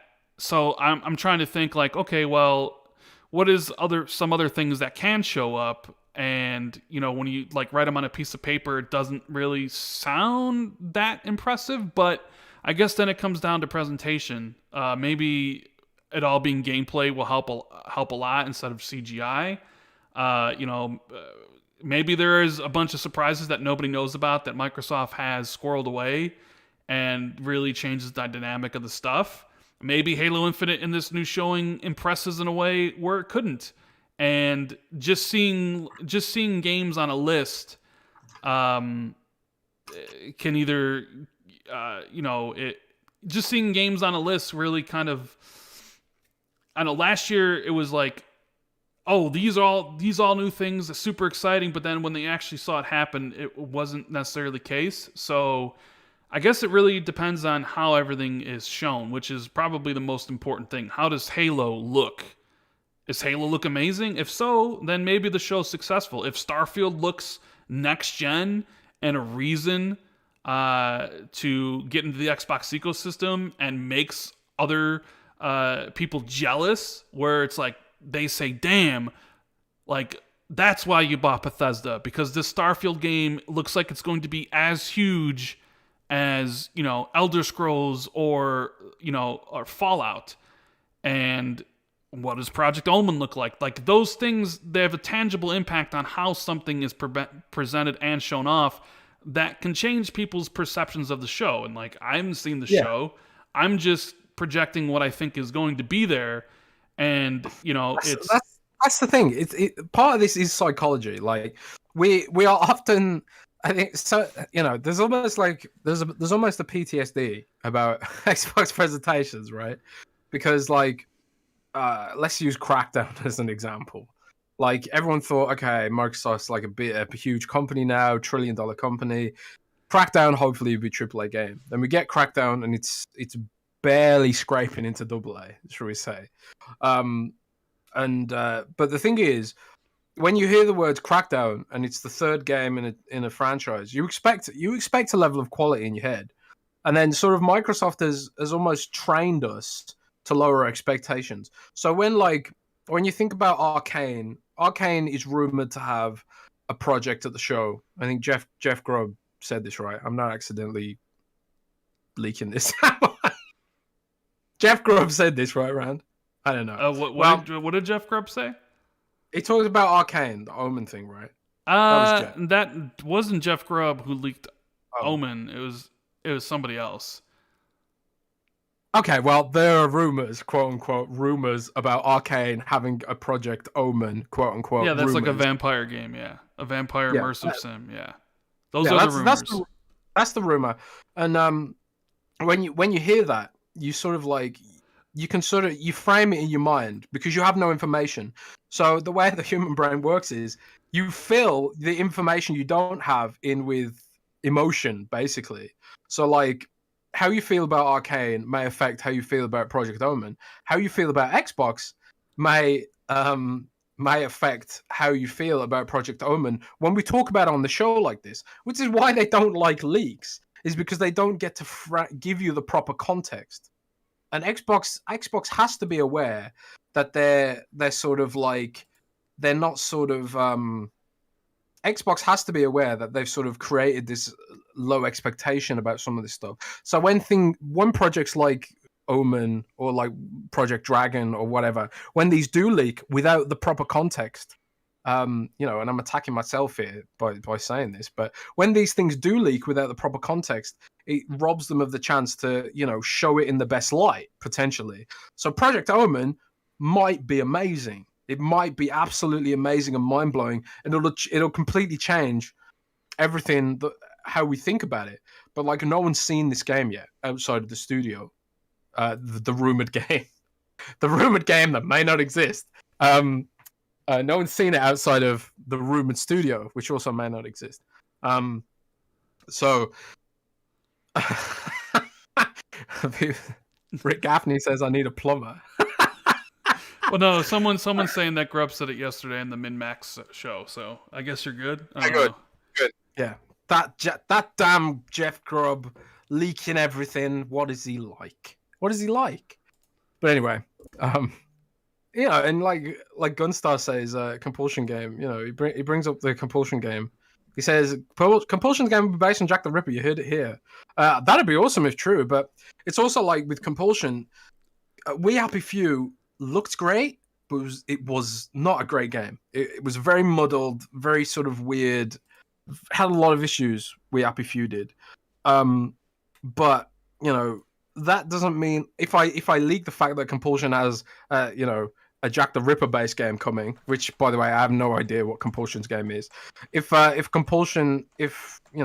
just say that, your brain will automatically make you think, oh, it's Compulsion. They made We Happy Few. It's not that good. So, let's assume that this isn't great. So basically, you have to wait for the show. Allay your fears and comment after the fact. because all the rumors and stuff are sort of entering this sort of factory of fear and FUD and people trying to downplay things, and the rumors really don't help. The leakers suck, frankly. You suck, Jez. Like, what are you doing? It sucks. It really does suck. So like, ignore the leakers, ignore me, and just go and watch the show and make your own mind up. Because the information that you have right now is out of context. We have Project Dragon out of context, and Project Omen out of context, and Project Typhoon out of context. We have all these games out of context, and they might all be amazing AAA blockbuster type experiences that'll completely change everyone's perception of the show. So when people are out here blaming me for downplaying E3, it's just a case of I don't know. I'm a 34-year-old man. Disappointment is my middle name. Life is disappointing.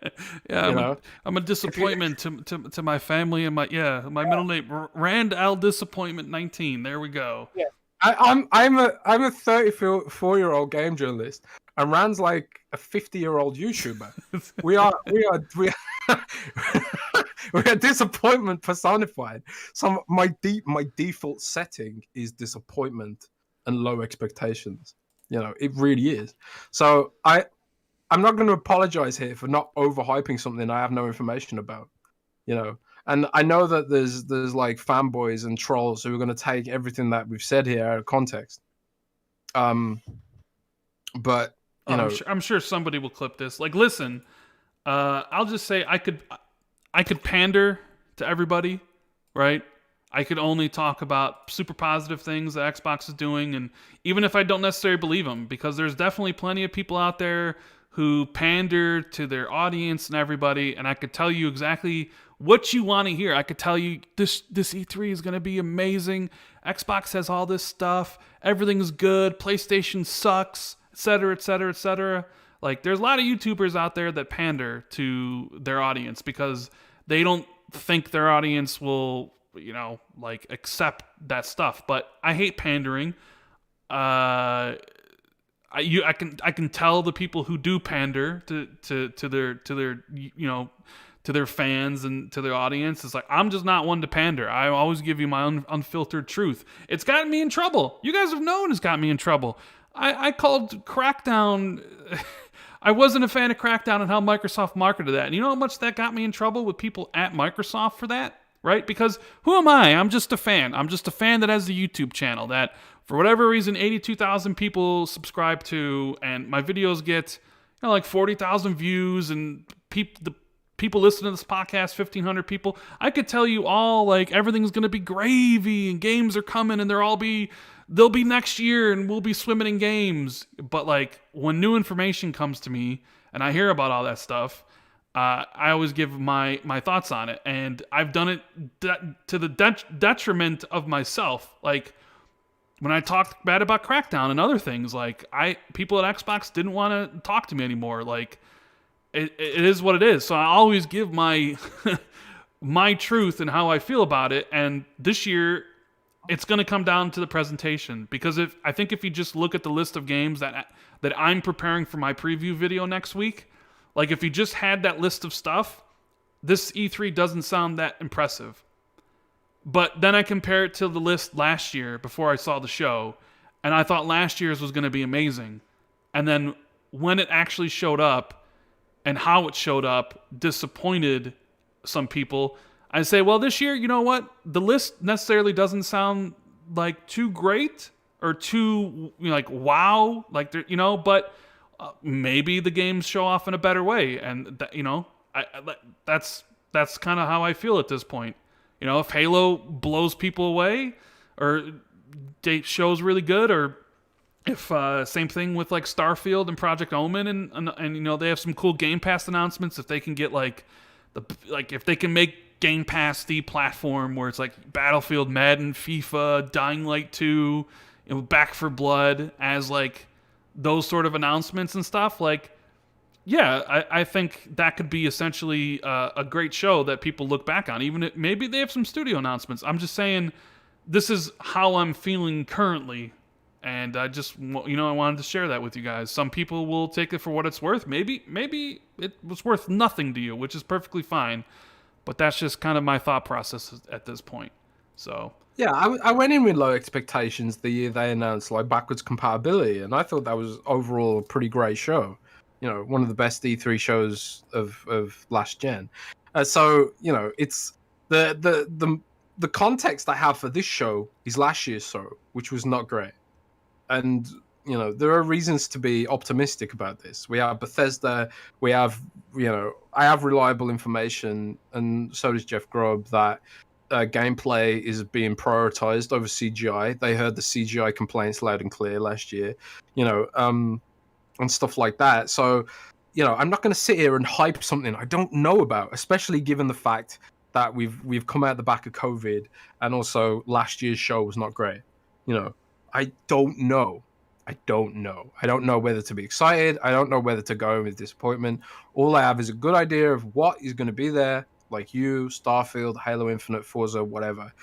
And I don't know how good these games are going to be.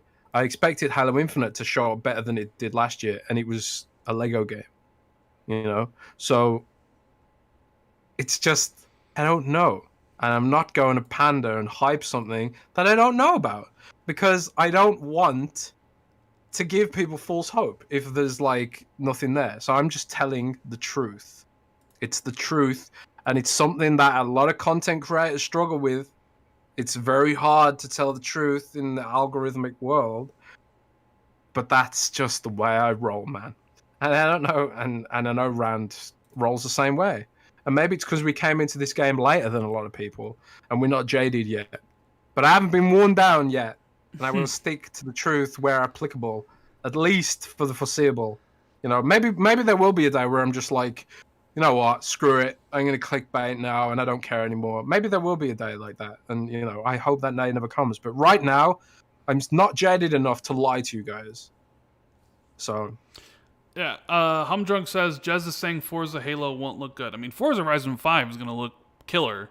It's going to be like 4K 60, maybe even with ray tracing. I mean, that game's gonna look. It's gonna be the best looking racing game ever made, essentially. We all know how Jez looks down on Halo. Calls it a Lego game. I'm sure Jez will say, "Oh, Halo's not that good looking" after they reveal it. But we know the truth. Hey, if they show the flood, But I don't know. Maybe they want to keep the flood for a big surprise later on.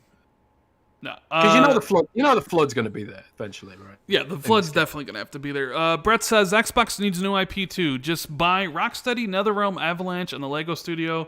By the way, doesn't WB Games also own Midway Games IP as well?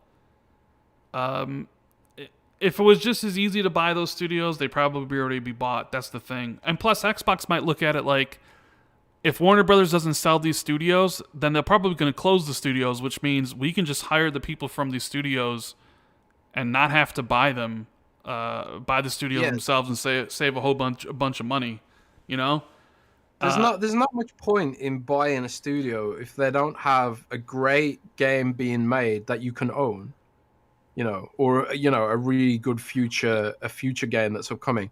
I know for a fact that and they're on the record about this. So what am I talking about? But they're on the record of saying like they bought In Exile because they had a great pitch for an upcoming game, and stuff like that. So I don't know if a lot of these Warner Brothers studios, they're just working on IP that Microsoft don't own. Do they necessarily have a pitch for a game that they don't own? They're probably not very attractive companies from a short-term standpoint. They're probably like something more like a long-term investment. That's probably how a lot of the people are viewing this. Like, if we buy, so for example, and this isn't going to happen. I don't think they'll ever buy NetherRealm without Mortal Kombat. But let's just say, for example, Rocksteady is a better example. Like, let's just say they want to buy Rocksteady, and then Warner Brothers, you can buy Rocksteady, you can buy the building, or whatever. Let's just assume they own the building too. You can buy Rocksteady, all the staff, whatever, but you can't have Batman. and Rocksteady aren't working on anything else right now. Let's just assume, and they're working on Suicide Squad or something. But let's just assume, and they're just like, you can have all this stuff, but you can't have Batman. And then Microsoft will be like, okay, well, what are they working on next? And Warner Brothers will be like, oh, they're working on another Warner Brothers game, and you can't have that either. You know, that makes them not very attractive to buy. You know, like, but in the case of an Exile and Double Fine and Bethesda, they own all their IP, and they also have games incoming, like this, you know, Omen thing from Arcane and stuff like that. And they also own all their IP. So, you know, for people who say like they should just buy Warner Brothers on the basis of the fact that some of those studios once made great games, that's not a smart business decision to make if they don't get the IP. And Warner Brothers ain't going to sell the IP for cheap. And even if they did sell the IP, there's no guarantee Microsoft will even get the full rights to them, because the IP legality around some of these classic franchises is really complicated. Like Batman, like certain companies own different parts of Batman too. And, you know, we've got the whole thing with Sony owning the movie rights to Spider-Man, or they did in the past or something. I don't really follow that stuff. But it's like a lot of these IP that Warner Brothers are involved with, they don't even own the full rights to them. And then, like, you have to look at new paradigms. Like Microsoft owns the rights to MechWarrior franchise, but it doesn't make its own games based on the MechWarrior franchise, because it isn't sure if it's completely protected against getting sued by the people who own the board game rights to MechWarrior. Because BattleTech is this whole like tabletop role-playing game.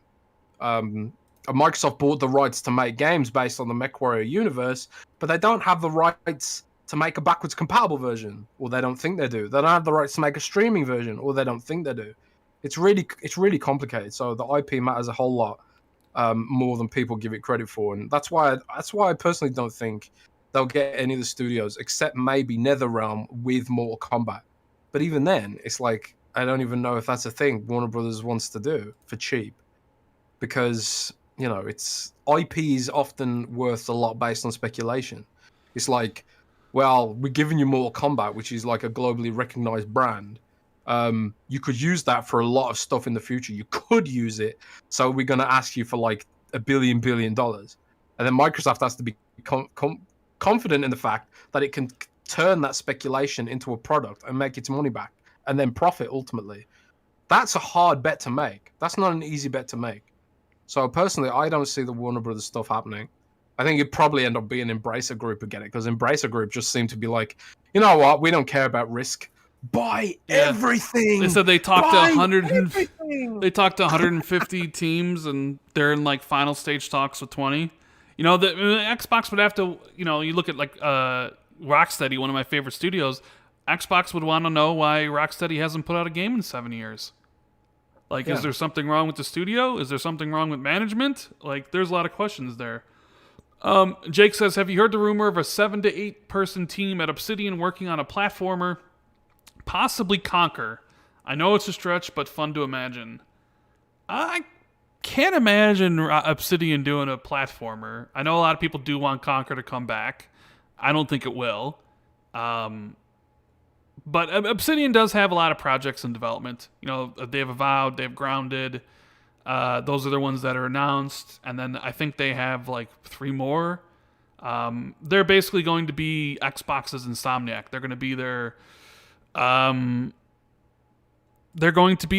like really consistent studio. Like at the end of the day, when you probably look back on who the best buy was, like for the individual studios, everyone's probably going to point to Obsidian, because they're going to just put out quality games at a consistent clip that other studios I don't think can really match. Dean Brown says, so take Starfield out of the equation. What will be the Bethesda part of Microsoft's E3 show? Can't imagine them showing Deathloop or Ghostwire since they're PS5. Yeah, I don't imagine Deathloop or Ghostwire will be there. Maybe they're at... you also got to figure, Jez, like, they also announced they're doing QuakeCon again this year, right? Yeah, that is weird. So it is possible maybe that they don't show everything at this E3 because they want to show, like, say, Wolfenstein 3, for example. I know there's a lot of speculation about Wolfenstein 3 Could it be at this year's E3? Maybe it won't be, and it shows up at QuakeCon, or maybe it's not even real. Who knows what Machine Games has been doing other than we know they're working on Indiana Jones at this point. So I mean, if you take Starfield out, you have Arcane's Austin's game. Maybe they do publish other people's games, like they did publish Rage 2, there was their game, but it was by Avalanche, which isn't their studio, so maybe there's something like that. Maybe Roundhouse is ready to show off their new game. I don't know. It's possible. And in Bethesda's tweet, they did say that they'll have updates to games you love.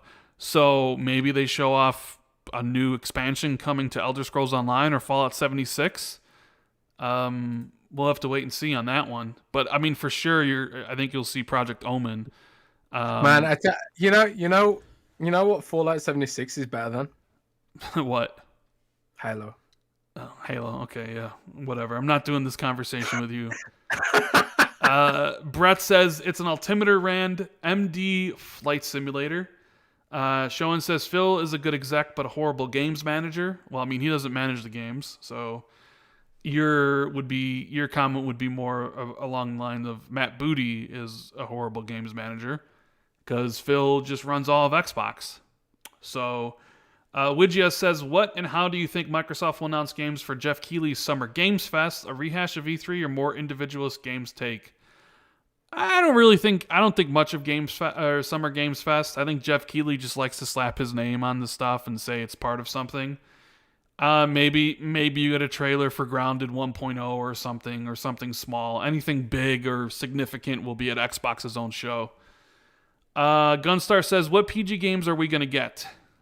PG? Do you mean playground games? Do you mean PG as in like kids games? I don't really know, like PG games. I'm not really sure on that. Playground, they're making Fable and Forza, so yeah. Artwob says, thank you for being both lovely gents. Is Jez Whirlpool emoji related to the Guardians of the Galaxy game? No, it's not. It's a new IP. It's a new IP, Project Typhoon, which how certain are you that Project Typhoon's going to be at E3, Jez? About a good 85%. 85%? 85%, yeah. I would say so, yeah. Gamerholic says, got my Series X this week with Stock Informer UK Discord server. Jez, I prefer 3D Sonic, but Mania and all the 2D rocks. Your SAT AM idea sounds cool. What's he talking about there, Jez? Yeah, so I tweeted the other day that 3D Sonic games should be illegal. And I was sort of, joking in a hyperbolic sort of way. Because I just I'm from that era. I'm old. So I prefer 2D Sonic, don't hate me.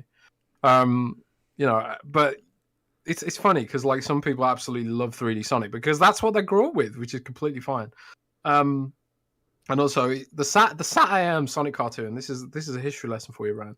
The Sat AM Sonic cartoon was a really weirdly dark Sonic cartoon. And watch some clips of it on YouTube if you care about Sonic, but it was aired in the 90s and it was quite messed up. It's like Robotnik's taken over the world, and it's from the perspective of Sonic and his friends as a revolutionary, and Robotnik like takes them and turns them into cyborgs against their will and stuff.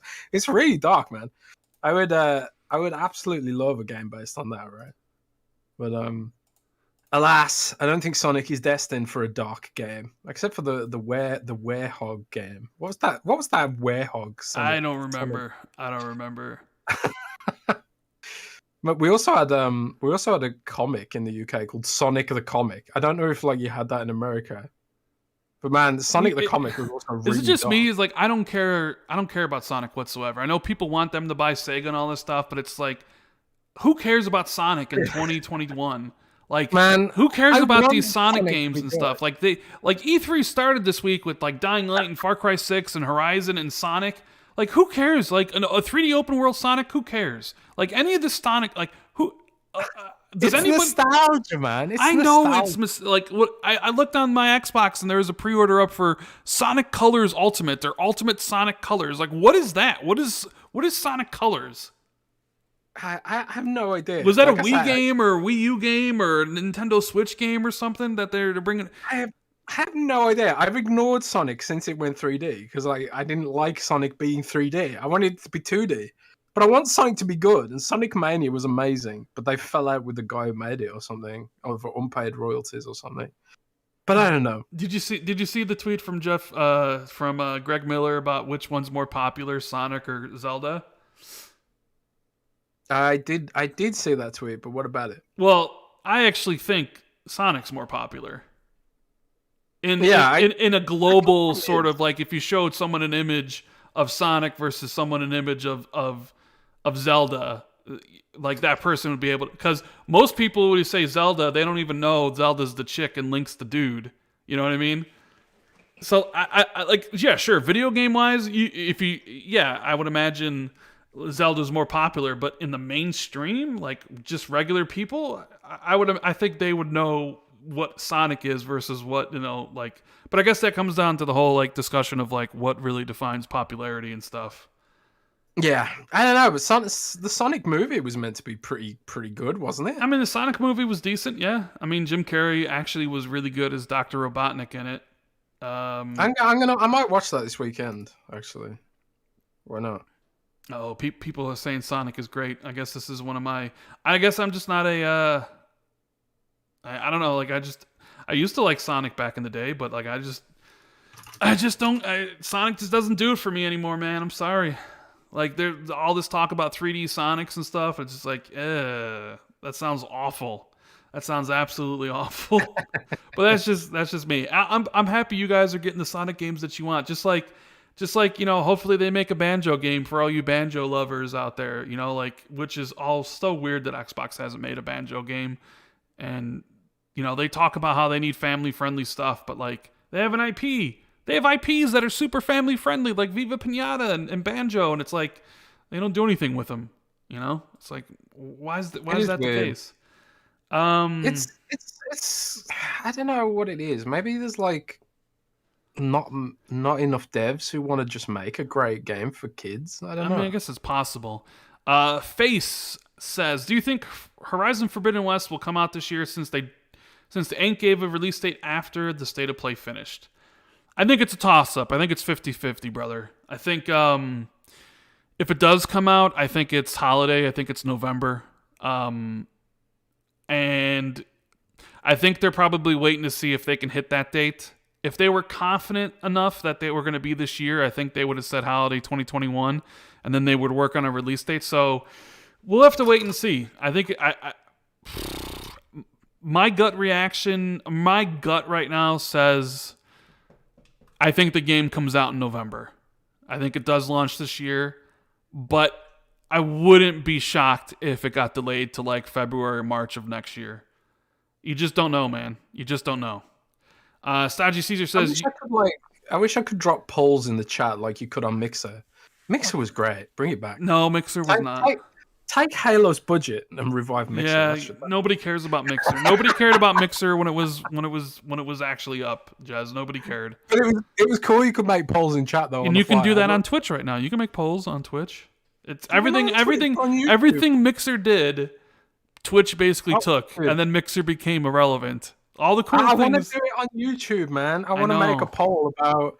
I want to ask the people what they think of Sonic and Zelda. Well, you can make a straw poll and then link the straw poll to the chat. Now, people. That's just hard work, man. I know you don't want to do that. I'm not about that hard work on a Friday. I'm about chilling and chatting about some games with my homie. Yeah. Sanji Caesar says, you think Xbox will hold stuff back or go all out? I think Xbox. I think the games that they're going to show are the games that are closer to coming out, so stuff for this year and stuff for next year. I think some games are just at a point in the development where they don't want to show. It's different than last year where they were doing announced trailers, so like we had heard Perfect Dark was going to be at E3, and then suddenly they pulled it from E3 and they announced it at the VGAs, because you can just do CGI announcement trailers whenever. But a lot of these, but like CGI trailers only work once, and if you really want to focus on gameplay, like me and Jez have been saying, a lot of these titles are 2023, and they're just not really at that point in development where they would want to be dropping a gameplay trailer for Hellblade 2 essentially 2+ years before it comes out.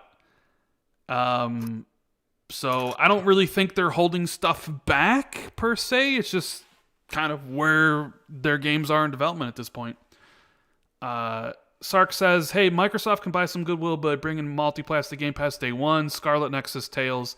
Yeah, that's what they're going to have to do while they wait for their first party to catch up, is basically spend a lot of money on Game Pass and try to get as many big games, big AAA games that really move the needle in Game Pass on day one. That's going to be their strategy, because they still need to grow Game Pass, because that's the most important metric for Xbox and Satya.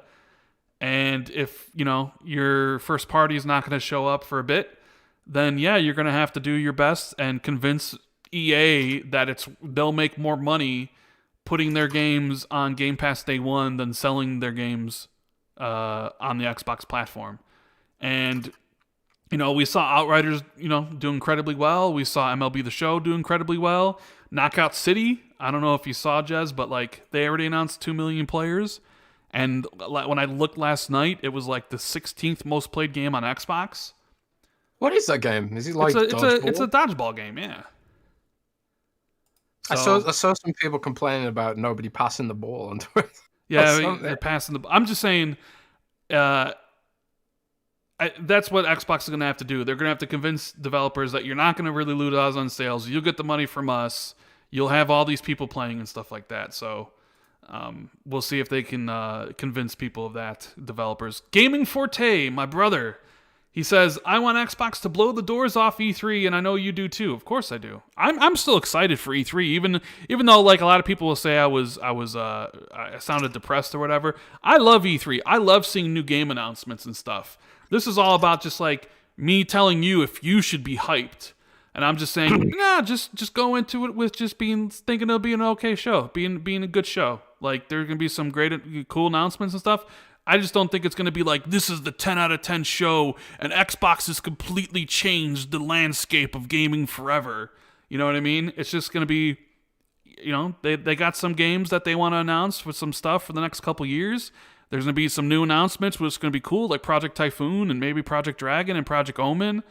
Starfield's probably going to be super cool. We'll see what that is. It's just it's not going to be that E3 where you sit there and you talk about it like the E3 of dreams that everybody remembers, right? Or it's 5 years from now, you're like, dude, E3 2021 was the turning point in all this. That's the thing. It's just going to be it's going to be a solid show, I think it's going to be a great show. I just, people want every show to somehow get better. I don't think that's gonna happen. It's gonna be a solid show. It's gonna be a solid show. Whether or not it's great really depends on how well the games actually show up, like Halo and Starfield and stuff.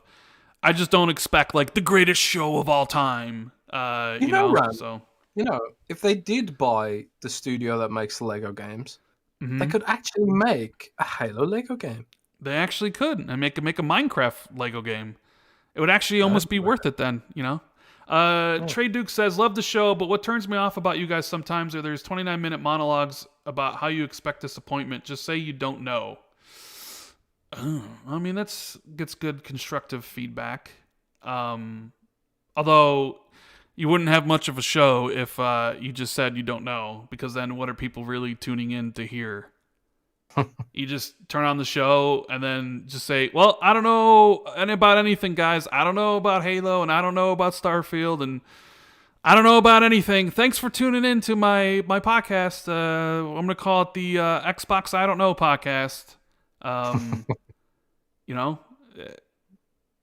Sure, a lot of this is, of course, my opinion, but sometimes, Jazz's opinion and my opinion are more based on things we've actually hear. So I'm just, relaying to you guys my thoughts about all this stuff. It's not that I don't know. It's just that this is my state of mind about certain things. But I appreciate the feedback. It's a lot of it is sort of how we feel as people. This isn't a news podcast where we just focus entirely on the news. We're just two mates having some banter. So, maybe it's not the show for you. That's Uh, fine. Swan said, "Watching from behind, but how important are graphics to y'all?" They're important, but they're not the be all end all. Like there's some really cool games out there that I've enjoyed that graphics weren't a priority. Like Katana Zero, like the 16-bit graphics, but the game was amazing. You know what I mean? Ori. Ori looks like a water painting, but a lot of people would say maybe not the most graphically impressive game, especially compared to some other ones. So, I mean, they matter. Of course, they matter. Are they the most important thing? No. And like Halo Infinite, maybe the graphics aren't necessarily world beating, but for me, it's always about how Halo plays. The gameplay is always going to be better than how like the game looks. But for some people, like they can't even play 16-bit games or they can't even play indie games because of how the games look. I'm not like that. So I guess it depends on each person's preference. Realistically, Jez, do graphics matter to you? That like how important are graphics to you? Yes. I mean, variety is the spice of life, right? I like seeing a game like Ori because it looks stunning and it's unique, and I'm someone who's dabbled in art in the past, and from a purely artistic perspective, like Cuphead too. Like Cuphead looks amazing and impressive, but like I also want to see games that blow my mind in terms of photorealism, and I feel like Microsoft as a $1 trillion corporation has they are uniquely positioned to deliver that kind of experience. I feel like so when Microsoft repeatedly doesn't deliver that experience, it's sort of kind of like, oh man, come on man, especially when you look over at Sony, you see like Horizon Forbidden West, which looks absolutely stunning. I've been playing Days Gone on PC recently with a RTX 2070 graphics card, which isn't the cutting edge of GPUs anymore, but I'm just constantly blown away by how good Days Gone looks from a photorealism perspective. Like Hellblade shared like a bunch of clouds on Twitter the other day, and I was just like, oh my god, some of these games really are pushing the cutting edge. So I would say that graphics do matter to me, yeah, but it's sort of like, as long it's kind of super subjective. Like I can see technically that Flight Sim and Forza look amazing, but they don't really show me anything new. They show me like cars and planes. Like I want to see crazy stuff. I want to see monsters and stuff. And it's subjective to every single person, right? So like even Watch Dogs Legion, which is a game like I was enjoying a lot and then kind of fell off. I was just impressed with like how detailed the city was, so detailed. But again, it's sort of like that's not enough. Watch Dogs Legion couldn't hold my attention, even though I was enjoying it for a little while. So it's sort of a combination of the two, I guess. Yeah, I mean, personally, like I said, I think when I mentioned Ori not being graphically impressive, like some people take that the wrong way. Like Ori's art style is what makes that game look so good. It has probably the best looking art style out of any game you can possibly name. But then, like, when you compare Ori to something like The Last of Us Part 2 or Horizon Forbidden West, people would say those other games' graphics are better. But what makes Ori stand out is that incredible art. And that's what some games, I know there's been this discussion around Deathloop. I don't know if you've seen, Jez, where there was a bunch of previews where people were like, Deathloop doesn't look next gen, and they're disappointed by it. But it's like, I look at Deathloop and I think that game looks incredible simply because of the art style. Yeah, stylistically, yeah. So Deathloop looks incredible stylistically. I mean, it may not have the best graphics, but then you get a discussion about graphics versus art style and stuff. Halo has an art style that it's trying to evoke. So does Gears and stuff. Graphics versus gameplay and art style and all that stuff. So, and you guys know how much I love Ori. Let's see here. I don't even know how to say this name. Safudik says, do you see Bethesda buying studios? I think if Xbox does buy studios in the future, I think they'll put them under Bethesda. So yes, I don't know how that would work, but yeah, I think if Xbox bought individual studios, I think they'd put them under Bethesda to run. iSilar says the Jez and Rand hot tub stream while playing Pokemon Snap. Let's do it. Oh my god, can you imagine that? Imagine playing fucking stupid ass Pokemon in a hot tub. Oh my god. That's why I'm losing weight, man. Yeah. I'm gonna be Twitch's #1 You are hot gonna tub be. You are gonna Pokemon be. Snap streamer. You know. That Sir Noob says, Went. I just got a huge promotion at work. Congratulations, man. That's awesome. Should I treat myself and buy Mass Effect Legendary Edition? Yes, if you love Mass Effect, play this. If you haven't played Mass Effect, play this. I just finished Mass Effect 2. I'm 8 hours into Mass Effect 3. I absolutely am loving it. I'm like 72 hours in, and I probably got another 20 hours to go with before I finish Mass Effect 3. It is absolutely amazing. I totally fell off Mass Effect because of Days Gone. Jeez, because of Days Gone. That game you hate. Well, I played it at launch. I played it at launch, and it was very technically unimpressive. Could barely hold 30 frames, and the story was pretty poor, and it took about 12 hours to get good. I don't know, and it was definitely, out of all the Sony exclusives, the runt of the litter. For me. I don't know if part of it is just I just love zombies, and I always see this comment all the time. There's too many zombies games. I am like I am one of the people who just keeps buying them. So like you can blame me for all the zombie games. I can't get enough of zombie games. I absolutely love Days Gone. So I just absolutely love it. But I am sort of experiencing a sort of very polished version of it. I wonder if that would have changed your perception of it a little bit. But I just love the game, man. I absolutely maybe love if I had 60 frames, you know what I'm saying? Yeah, maybe. It really does capture the sort of the panic of being, you know, pulled off your motorbike by a zombie horde, and then there's like, oh my god, I've got no bullets, and it really captures that really well for me. And I think a lot of zombie games don't really do that. I think there's almost like two different genres of zombie game. There's like the more realistic zombie game, and then there's your Dead Rising, which is like the zombies are just there to be blown up. Like Days Gone is the kind of zombie game that I like State of Decay, but with absolutely amazing animations and visuals, and so I'm absolutely loving it so far, man. I absolutely love it. Yeah. More zombie games, please. More zombie games for Jez. I mean, we got Back 4 Blood coming out in October. I mean, maybe Back 4 Blood, Dying Light 2. Dying Light 2. Yeah, we got that as well, which looks pretty damn awesome.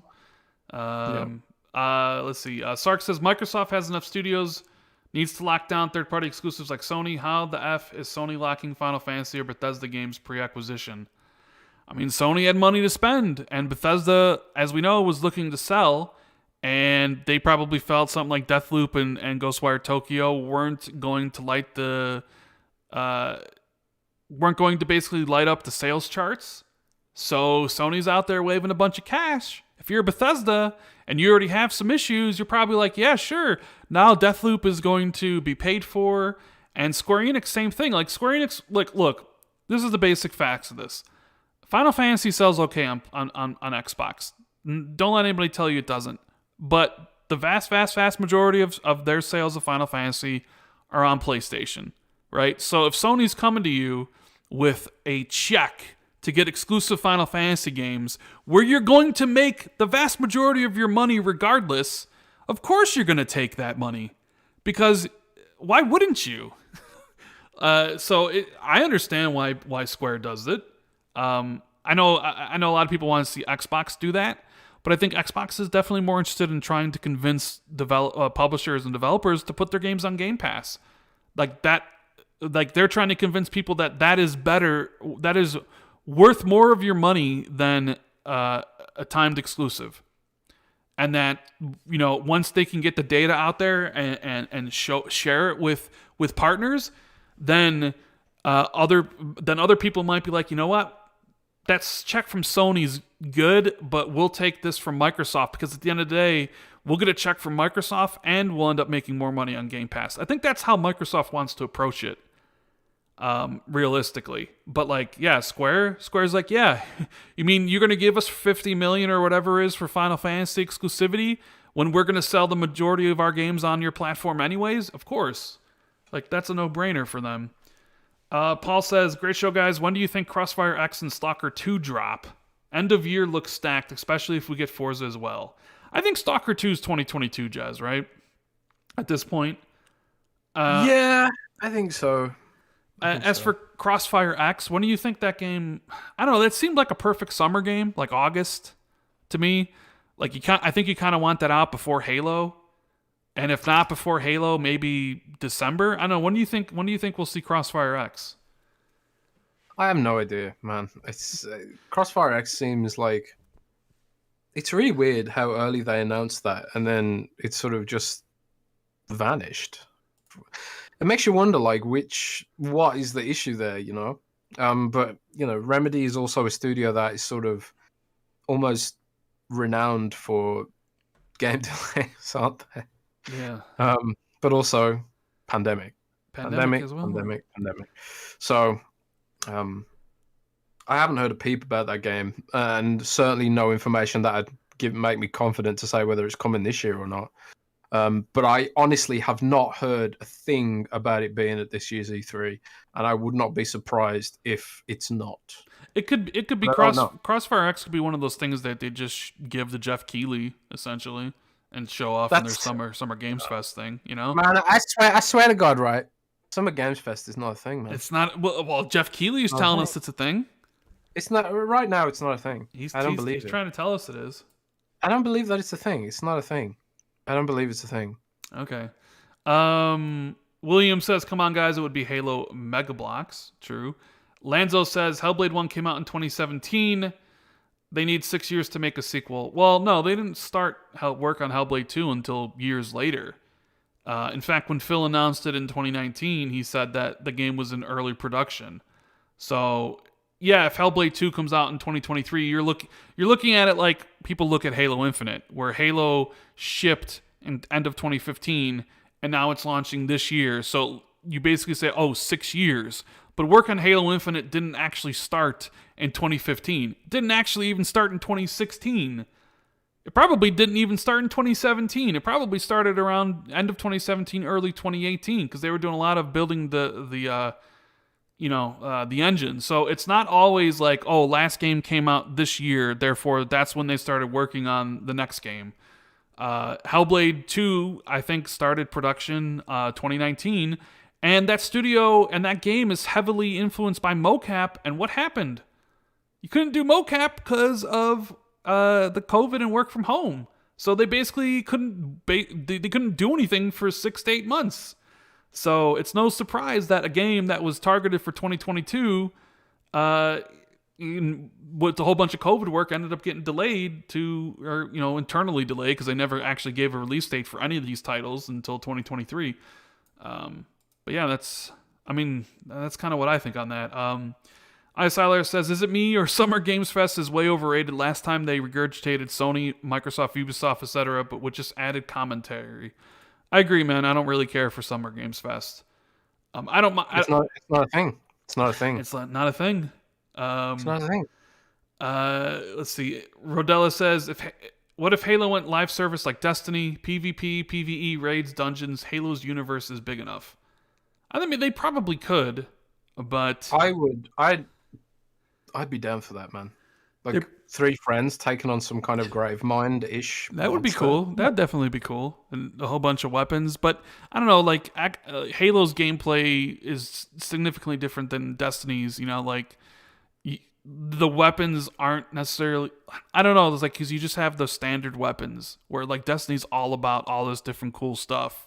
So they'd have to change up a lot of the combat of Halo. They could do kind of like make a lot of tech-oriented powers. Maybe there's one Spartan class that specializes in range weapons. But the thing about Halo is everyone wants to be Master Chief, right? They don't want to be random, unnamed Spartan. Yeah, that is true.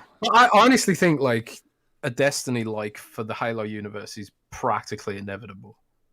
Yeah. I don't know if it's with Halo Infinite, but whatever comes after Halo Infinite is probably going to be a Destiny I would expect. and take that as you will. Chinook Guy says, do you like Everwild's art style? Yes, I think Everwild's art style looks really great in those trailers, but Not enough zombies, man. not enough zombies for Jez. Dean Bros says, changing topics, how do you like the Far Cry 6 gameplay reveal? I fell off 4 and skipped 5, but I did love 3. This looks a lot of fun times, though. Man, you need to play 5, because 5 is, I think, the best one in the series. And I played them all, but I watched the Far Cry trailer, and I'm excited to play it, and but it's it's kind of like Forza.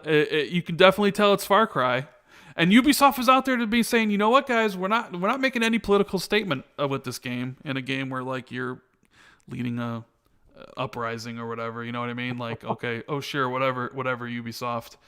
I mean, look, I like Far Cry. The guns look cool. It's coming out on October 7th, which I think is a pretty nice release date. Sandwiched probably between, because I'm of the opinion Halo's launching in September. What do you think, Jez? So it's like you have Halo in September, you got Far Cry in October, you got Battlefield, Call of Duty in November. Like that's a pretty good spacing out for your first-person shooters. Well, wasn't the whole thing with Halo like the launching it on the anniversary of the previous game or something? Yeah. The original game. Ataku Nate says, you're insane, Rand. 5 is so much worse than 4. The forced kidnapping alone. I mean, yeah, I get the forced kidnapping aspect, but I just really enjoyed Montana and the actual villains of 5 more than the villains of 4, because a lot of Far Cry is based around the over-the-top villains, and I didn't really care for the villain in 4, and I didn't really care for the location. But in 5, there's something about like the father and the 3 lieutenants, the girl with the drugged out visions, and the guy that's like, I call the herd, right? Like, I don't know, like I just really, really liked 5 a lot, and I really love 3. 4 was a little bit on the downswing for me. I didn't care for New Dawn. The dude from Breaking Bad is doing the main voice, the main bad guy, and he's always a great bad guy.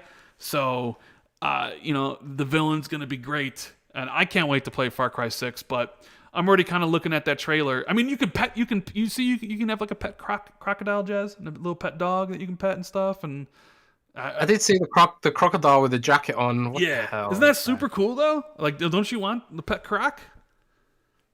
Yeah, I do. I want a pet croc. Shout out to Fun Speculation. He says, crossing my fingers for the return of Splinter Cell. Welcome back, Fisher. I mean, look, if Xbox has a show and Sam Fisher's there and it's the return of Splinter Cell, it's the greatest show of all time. I'm just saying that right now.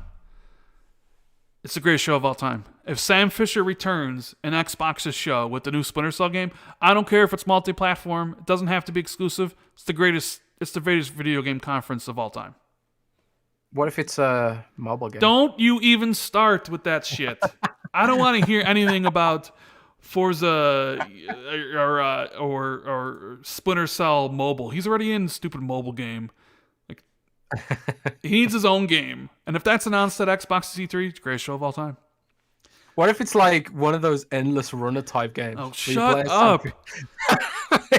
Why are you ruining my dreams? You're ruining everybody's dreams in chat, too. And Splinter Cell Endless Runner. That'd be great. Oh, God. No? Disgusting. Absolutely freaking disgusting. JD Gamer says, the Square People Can Fly own the Outriders IP. Presumably Square does. And Siler says, let's all praise Far Cry Primal. Indeed, Far Cry Primal was a pretty cool concept. I know a lot of people would like to see Ubisoft return to that. So you got Far Cry Primal is probably my favorite one, I think, of all of them. So you got Far Cry. So you have Far Cry 6 October 7th, because like E3 started this week, right? Like you have Dying Light. They did their re-reveal. It's coming out on December 7th. That looks really cool. It looks way better than the original Dying Light. All these games are 60 frames, which is why I love this generation so far. Even if this generation so far doesn't have like all the exclusives for Xbox and, like PlayStation's games are a little bit more spread out. Doesn't matter, because basically every third-party game we play is 60 frames. In fact, I think the only 30 frames game I played so far this gen is the Medium. But everything's 60 frames. Far Cry, Dying Light 2 going to be 60 frames. Resident Evil 60 frames with ray tracing. Forza is going to be 60 frames. So's Halo. I mean, Halo's going to have 120 frames. Like it's just nice. You're not interested in Filmic anymore? No, I don't. That's why, like with Horizon Forbidden West and the whole 30 frames thing, like 30 frames was trending on Twitter afterwards. I don't know why. Like, look, sure, yeah, they presented it in 30 frames because that's the version that's probably gonna look the best. But like, and I don't know for sure, but like, of course, personally, I think of course Horizon Forbidden West is gonna have a 60 frames mode. Like, it's just gonna have a performance mode that you toggle on. That'll do 60 frames. I mean, everybody, even before PlayStation showed all these games like Miles and Ratchet, everybody was convinced that PlayStation would stick to 30 frames.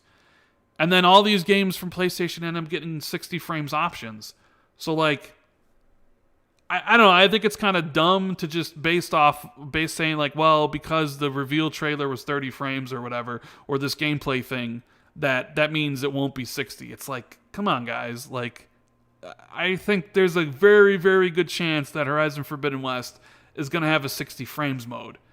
Now, I just wish Guerrilla would go back and patch Horizon Zero Dawn on the PlayStation 5 so I can play that game at 60 frames because I'm not interested in playing it on PC. I'm not playing it on PC. Play it on your damn PC. No, I'm not playing it on my PC. I already own. You have deprived a crypto miner of that graphics card. I already own. I bought Horizon on my PS4. Why would I want to buy it again on the PC? Like, I'm not spending more money on a game I already own. So update that version and give me 60 frames. Just drop Sony an email and just be like, yo, I'm Randall Influencer. Yeah. Here's a photograph of me with my Lamborghini. Give me free games. Just do that, man. Yeah. Anybody have an email to Sony where I can email for for review copies of their games? That'd be pretty cool. Keyshawn Thompson says, yes, let's get rid of Filmic games. Hey guys, back with my wiki Filmic comment. Man, Filmic just went with this generation, just destroyed the whole Filmic thing. Someone asked me also, so I play 120 frames games. I do. I played like Rocket League at 120 frames and a little bit of Mass Effect at 120 frames and Dirt 5 and stuff at 120 frames. And I'm sure I'll play Halo Infinite at 120 frames in the multiplayer because you want the faster reactions and all that stuff. So, yeah. But other than that, like, I think Dying Light, Far Cry, and Horizon look all great. They both look great. I need to go back and finish Horizon. Guerrilla, I mean, it seems like they've stepped their game up. They have changed the character model a little bit. I don't know if you've seen the meme of Fat Aloy going around a little bit on Twitter. That's just mean. It is a little bit mean, but it definitely seems like they changed her face a little bit from the first one. The melee combat looks improved. I know a lot of people had issues with the melee combat from the first one. But man, robot dinosaurs, right? Like you said, like robot raptors and robot T-Rexes and stuff. And the only thing I like more than zombies is dinosaurs. So they tick the boxes for me, man. But let me ask you this. I'm gonna ask you this question: why when this always happens, there's always a group of people that like gotta find fault in the game? Is it just because like just how this whole console war stupid stuff is played? Like, yeah, it's just console stuff. Xbox gamers got to downplay Forza Horizon, and then PlayStation gamers got to downplay Xbox, and it's just a constant back and forth between both. You said Xbox gamers got to downplay Forza Horizon. Oh, Xbox gamers. You're getting mixed up with them now. Yeah, Xbox gamers got to downplay Forbidden West, and then PlayStation gamers got to downplay Halo, and it's just back and forth nonstop. One just downplaying another. Doesn't it get tiring? It does get tiring. It does, but you know that's why we have this lovely podcast where we can sort of avoid all of that and just celebrate the good stuff. Well, hopefully. Here's something you can't avoid, Jez, and I'm sure you had a bunch of questions about it. What is up with the Xbox Series X DRM stuff? Man, I think a lot of this criticism revolves around the fact that it has to do an initial online check-in to, validate the hardware. Um, I honestly haven't looked into it too much, and I'll tell you why. I don't care. I don't care about it because I don't expect Xbox to turn off the servers in the next couple of decades, or even longer than that. And the fact that xCloud is literally built on the Xbox developer environment kind of extends the likelihood of it surviving several decades into the future. And like in 20 or 30 years, I'm going to be playing video games like via brain implants, and that I can just see the game in my eyes or something in mega virtual hyper reality 16K. I'm not going to sit there in 20 years thinking like, oh man, I wish I could play, you know, backwards compatible Red Dead Redemption again. I'm just not someone who really cares about that stuff, man. I mean, I fair enough if like for people who, I think game preservation is important, but at the end of the day, Microsoft is the one that I'd least expect to do away with some of that stuff, because I can literally take a game from the 80s and run it on Windows like it's no big deal. Like Windows is the most backwards compatible platform in existence. So I'm not worried about the DRM check-in. I'm not worried about Microsoft deciding they want to turn off their servers, and I'm not worried about what's going to happen in 20 years because, frankly, Rand, the world's going to have much bigger problems to worry about in 20 years if we don't stop destroying the planet. So I just can't make myself care about this stuff, man.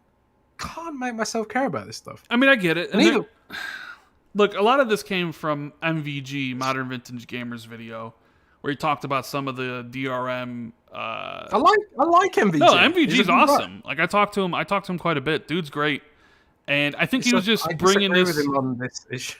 Well, I mean, he's just bringing it to the attention. Like, I don't think there's anything you can do about 360 back compat games on the Xbox Series X, right? Like, that's just a license to download the game. And like, yeah, you're going to need Xbox Live for that, right? So, understandable. Xbox One games, is it odd that you need a one-time installation off a disc to, certify that game? A little bit. Smart delivery, same thing. It's just like some smart delivery discs are Xbox One, where it's just the Xbox One version. Some are both. And then you have the Series X games, which will work offline. And then there's the whole home console thing, which a lot of people don't realize. Like, if you game share with somebody and then you go offline, yeah, the games that you purchase won't work. Like, that's why you have to set your home console to your home console so you can play your games offline. I do think the bigger issue, and I don't know, like, I'm not like you, like, where it's not that, like, I don't really care either, but like the idea that you need like for the console to work, period, before like you buy it and before you can do anything with it, it needs to call home and needs to be connected. Like, I think that's something that they could rectify. Like, I think that's maybe the biggest issue out of all this, because I think the 360 disc thing is a non-starter, because it's like, well, you need to download the game in the emulator, so like, of course. The Xbox One games, I don't know, I think people they have this really, like, and I get it from MVG's perspective as a game preservationist, and he wants to put it out there, all this stuff. It doesn't affect me personally whatsoever. Like, the system's always connected to online anyways and stuff like that. But I'm not everybody. And granted, you know what? I don't even own discs anymore. That's another thing. Like, last time I bought a physical disc was in 2014 when Titanfall 1 came out. I'm completely all digital. So I'm at the mercy of the internet regardless. So there is no, like, you know what I'm saying? Everything I download from Xbox Live. So as long as I can play my games offline, that's all I really care about. And I should be able to do that if my console set to, if the console I'm playing on is my home console. And if I go offline, then all the games that I've downloaded, I should be able to play. And that's what matters. If If that wasn't the case, then there would be a bigger issue for me. So for me, since I don't buy discs, this is all just like I don't care about. But for somebody who does own discs, maybe it's a bigger issue for some, you know. I But mean, it, I remember the thing is, like, I'm old enough to remember when uh Steam came out, and I remember Half-Life 2 was among the first games that had requirement to validate the game via Steam, and I remember people freaking out back then. And I feel like it was a much stronger argument back then because the internet was nowhere near as stable or as ubiquitous as it is now. So everyone was angry that Half-Life 2 required Steam, which is the DRM platform, and stuff like that. And it validates with your account on Steam, blah blah blah blah blah blah blah, whatever. But people have since cracked the game, and like you can get it, you can access it via illegal means. And frankly, people will do the same to Xbox consoles in the future. They'll get a soldering iron, they'll bypass the security chips on the console, and game preservation finds a way. I don't think like it would be ideal, obviously, if Microsoft themselves did this. But I'm just not. I just can't bring myself to care that much about it because I know in 20 years I'm not going to care about the games that I'm playing today so much. I'll think about them nostalgically. A good example this week is uh, World of Warcraft: The Burning Crusade came out recently. And World of Warcraft Burning Crusade is something I played religiously, which is something I talk about on this channel a lot. I'm not the kind of person who feels like retreading old ground again. Like, I think about how much time I'd have to invest to get back into World of Warcraft Burning Crusade. I'm in a different place in my life now. And I expect that in 20 years, 10 or 20 years, I'll be in a different place in my life again, where it's kind of like, I'm not going to care so much about it personally.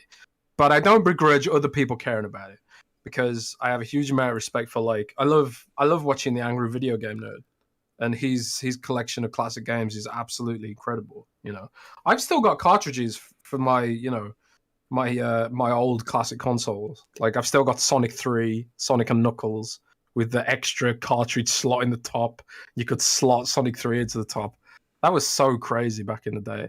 I've still got all my PS1 games. I got a mountain of PS1 games. But I got rid of all my digital Xbox 360 games. I gave them to a charity shop because it's just like I don't need them anymore. So personally, I just can't bring myself to care about it that much. And like, I've seen a lot of people have messaged me saying like, you should write an article about this and blow this up and stuff like that. But I just personally don't really care. And I don't think Microsoft is, and I frankly trust Microsoft to maintain that stuff. I really do. So I don't know. Noob Cybot says, I thought you game share, Rand. Isn't that a problem for the games you buy with your buddy's account? I do game share. And the thing with me is I don't necessarily value, like, if it's a game I want to own, I'll buy it on my account, right?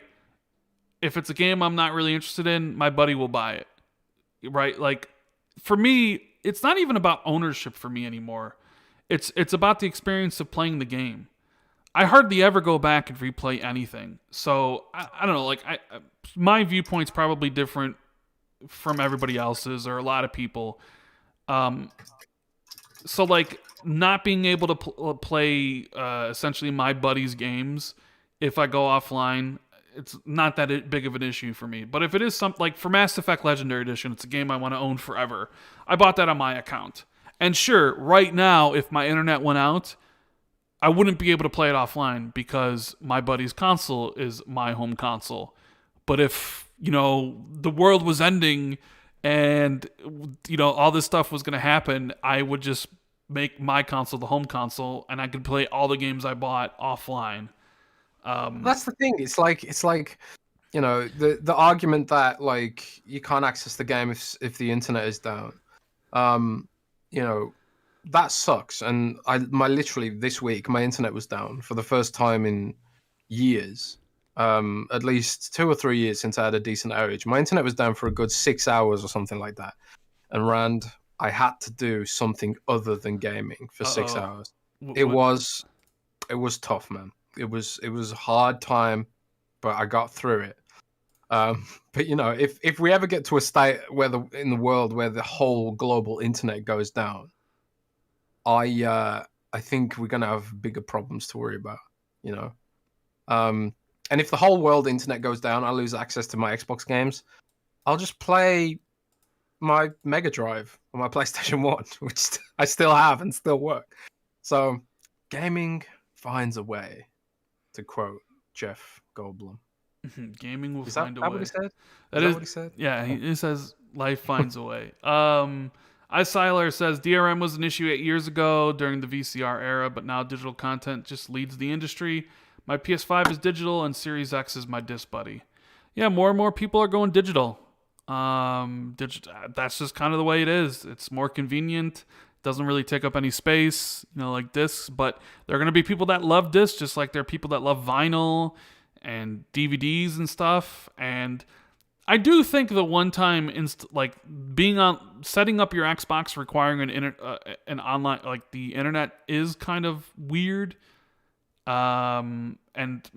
Maybe there's a way that they can make it so you don't need that. But then it's like, is that even that big of an issue? Like, I guess it's like somebody buys an Xbox Series X at the store and then never takes it online and then wants to play something, won't be able to. Like, yeah, that would suck, but I do wonder if that would actually realistically impact everybody. And I think that maybe this is more of an issue because of how PlayStation does it, where you can play the PlayStation 5 immediately without needing to hook up to online, and you can install and play PS4 games on the PS5 without needing to go online, where on Xbox is different. Like, if you're trying to play an Xbox One game off the disc, you need to go online to verify and download the config files. Same thing with the 360, but then like you can't play PS3 games on the PS5, so I mean, I guess that really, I don't know. It's not much of a concern to me. So I know it might concern other people, but I'm not one of them. The Glitch Doctor says, I bought Resident Evil Village physically for my Series X. You only get the Xbox One version on disc. You have to download the upgrade, and that's kind of dumb. Yeah, I mean, from what I understand, the publishers are the ones who determine what's on the disc. And there might be space issues to have both versions on the disc, and they just have one.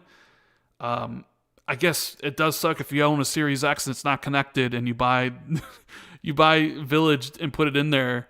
But then again, you need to go online to be even to play it anyways, which would then download the Series X version. So, Relax Paul Gaming says the DRM thing matters for people like me who are truck drivers. Love the show, by the way.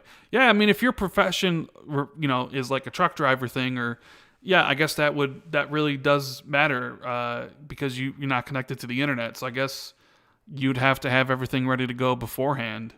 But the thing is, it does work offline if it's your home console, right? Yes. The DRM check is like, I don't know, is it 24 hours or something? No, it's originally? not. No, it's not.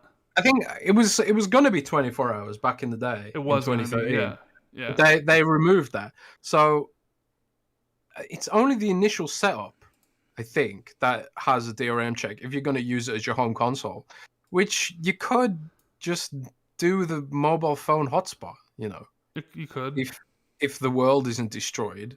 If we're not living in a Mad Maxian hellscape where you're trying to play Xbox from your war rig or something, and there's no satellites to ping to Microsoft's bunker or something. But it's I don't know. It's just I don't know.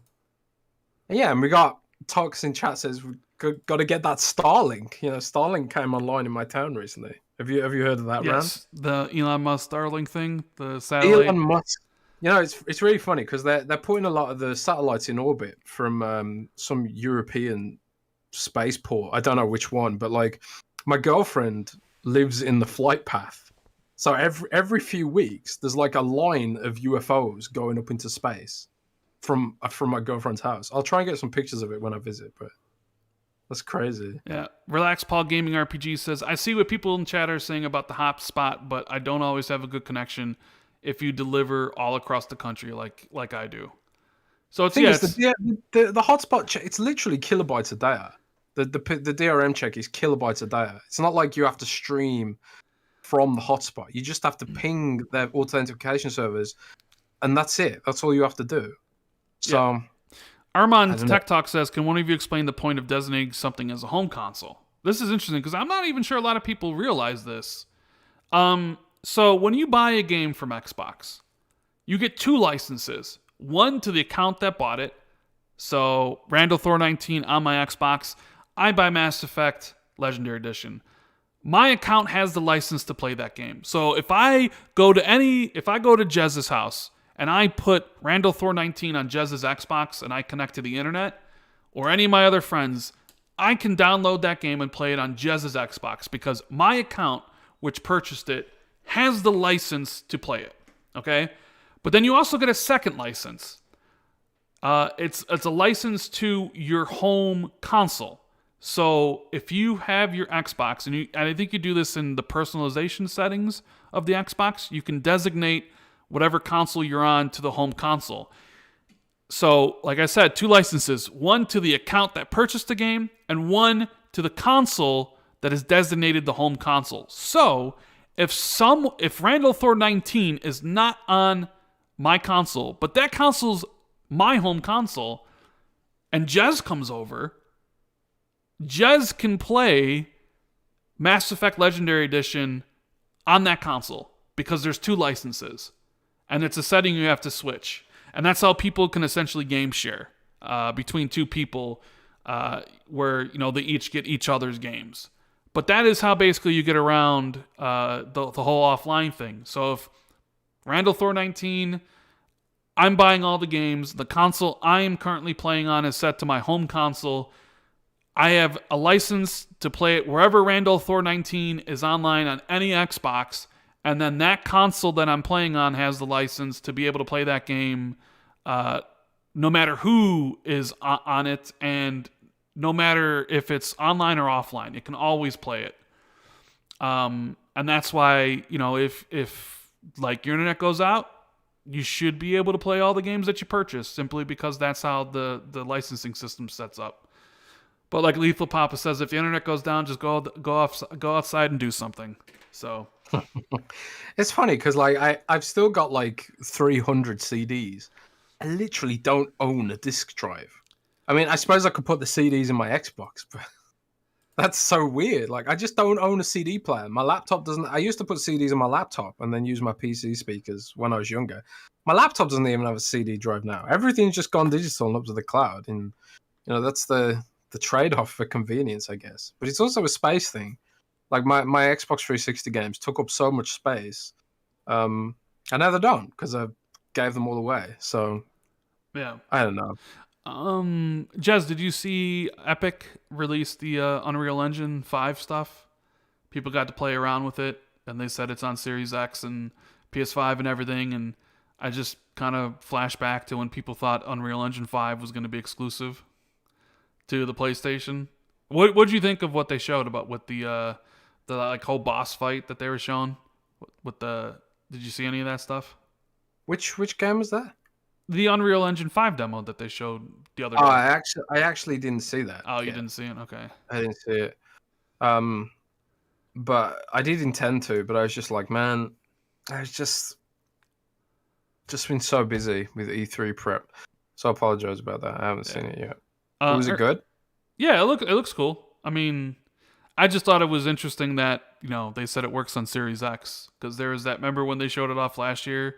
They only showed it on PlayStation. And then everybody thought, well, a lot of people thought like the engine was going to be exclusive to PlayStation, which was like the dumbest thing of all time. So, Ermi says, hey, Jez, would you say to the folks saying no more wait until E3 excuses are advocating for dev crunch? Is dev crunch not an issue now? I think there's a lot of the people who are, attacking Xbox's E3. They've just got an agenda to attack Xbox's E3. They don't really want Xbox to, I don't think there's anything Xbox could do to change some of these people's minds because they have an agenda and they have an audience to clickbait for. So I just think it's a non-issue. I don't think those people actually care what Xbox is doing or what Xbox is doing good, and they won't give them any kudos if they do good stuff. Well, no, they'll just say that they're the reason they're doing good because they were on Twitter complaining every single day for the last year and a half. that they're the You just gotta reason. block and mute and look for people that like. There are loads of PlayStation fans who just aren't dicks about it. Like, I follow PlayStation Bras on Twitter. He's a cool guy. And there's a bunch of PlayStation fans who are just gamers. Maybe they prefer PlayStation, and there's honestly nothing wrong with that because, what would there be? PlayStation's a great platform, and no one in their right mind would deny that. But I feel the same way about Xbox. I prefer Xbox. I just do. I prefer the operating system. I prefer the ecosystem. I prefer just the way everything is, and I'm more interested in the IPs that Microsoft has coming. That's just a preference. That doesn't mean I hate PlayStation. Far from it. Right now, I'm playing Days Gone on PC mostly, which has a massive PlayStation logo when you boot up the game. And that actually makes me feel more favorable towards the PlayStation brand. But there are people out there who just want to celebrate gaming and be gamers, and just follow those people. Don't try not to, worry too much about what the detractors say, because they're always going to detract. They're never going to give Xbox any props, no matter what Xbox does. They are never, ever going to give Xbox any kudos. So just ignore them. What's the point? Yeah. You know what? I think that's a good spot to take some questions. Uber Square says, "Ooh, the goose is loose." Ooh. Good one to end the show on there. So if you guys got any questions, make sure you put it in chat. And if you enjoyed the show, make sure you hit that like button, subscribe if you're new, and hit that notification bell so you always know whenever this podcast is live. Or you can always follow me and Jez on Twitter because we'll usually tweet about it. Most of the time we do it on Fridays. Sometimes we have to do it on Saturdays. But we appreciate everyone being here. And if you're listening to this later on iTunes or Spotify and Google Play, we appreciate you too. Could do us a favor, make sure you rate and review it on platforms like iTunes and other places. I know it's really important on iTunes to rate and give a 5-star rating, 4-star, however you feel. Write a review because that does help out with recommendations on stuff on those platforms. So thank you guys for being here, and let's take some questions here. We'll take a little bit because I know we're approaching like 3 hours, and I want to get it done before then, before we hit that. But you had some hot takes today, Jez, and you were very, very energetic, so it was always good. Humdrunk says, expectations for Halo 3 showing. Do you think graphics will be noticeably improved? And when do you think flighting begins? I think the graphics will be improved. I don't know how much they'll be improved. I don't know if it'll be significantly noticeable. I expect more multiplayer at this year's E3 than campaign footage. I do think maybe they'll have a campaign trailer, but I do expect them to show off some multiplayer stuff. Flighting for people like us later in the year, like I'm surprised Halo Infinite hasn't really leaked because they've been flighting that game privately for quite some bit, haven't they, Jez? Yeah, People have been playing it for a while, and I'm surprised no images or anything or no leaks about the details have come out yet. So Microsoft's NDAs are pretty scary, man. They're pretty scary. So they will sue your ass for damages if you leak stuff like that and you get caught. And when you're playing these games, it basically your gamer tag is floating all over the screen. Yeah. So I'm sure someone could spend a million years photoshopping their name out of the pictures, but I don't know. Logan says Mass Effect Legendary Edition on Game Pass. Anyone know? Not right now, but when it eventually comes to EA Play, it most likely will be on Game Pass. I mean, you can the original 3 Mass Effect games are on Game Pass if you want to play those. Ermi says, did Xbox remove the internet browser? I noticed Edge is gone on mine. Did they remove Edge, Jez? I don't think so, right? I honestly don't know. I'll have to check that. But Edge for Xbox is still, being developed and still ongoing. So yeah. Let's see. iSiler says, since Sony showed Horizon outside of a main event, do you think God of War will be the focus later on at a big event? I can only imagine the big guns they have ready. I mean, I still think Sony will have some sort of presentation with more games than just focused on than just like one like Horizon. They do have a lot to show, and they do have some partner stuff. So maybe they do something in July. I don't know. And maybe we do get a trailer for God of War, but I won't expect a state of play for God of War until maybe like right before Horizon comes out. If Horizon actually comes out this year, we'll have to wait and see.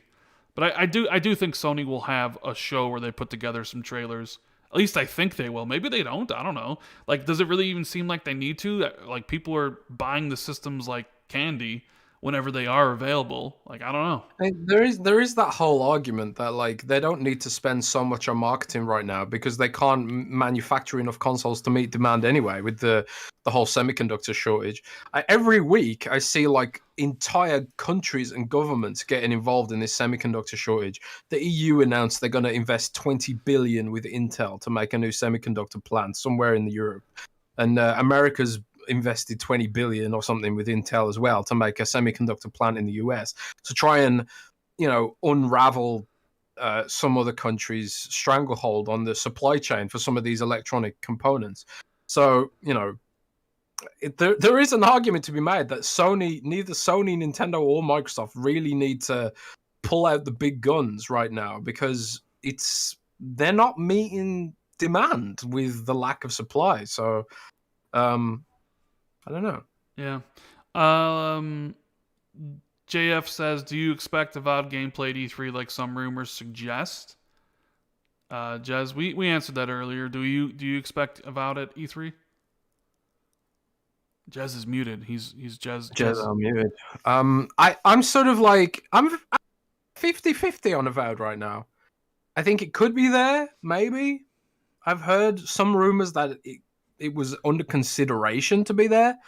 And Jeff Grubb, I think, has been on the record as saying that he thinks it's not going to be there. So generally, I defer to Jeff Grubb. But I also think a lot of E3 plans were in flux until very recently.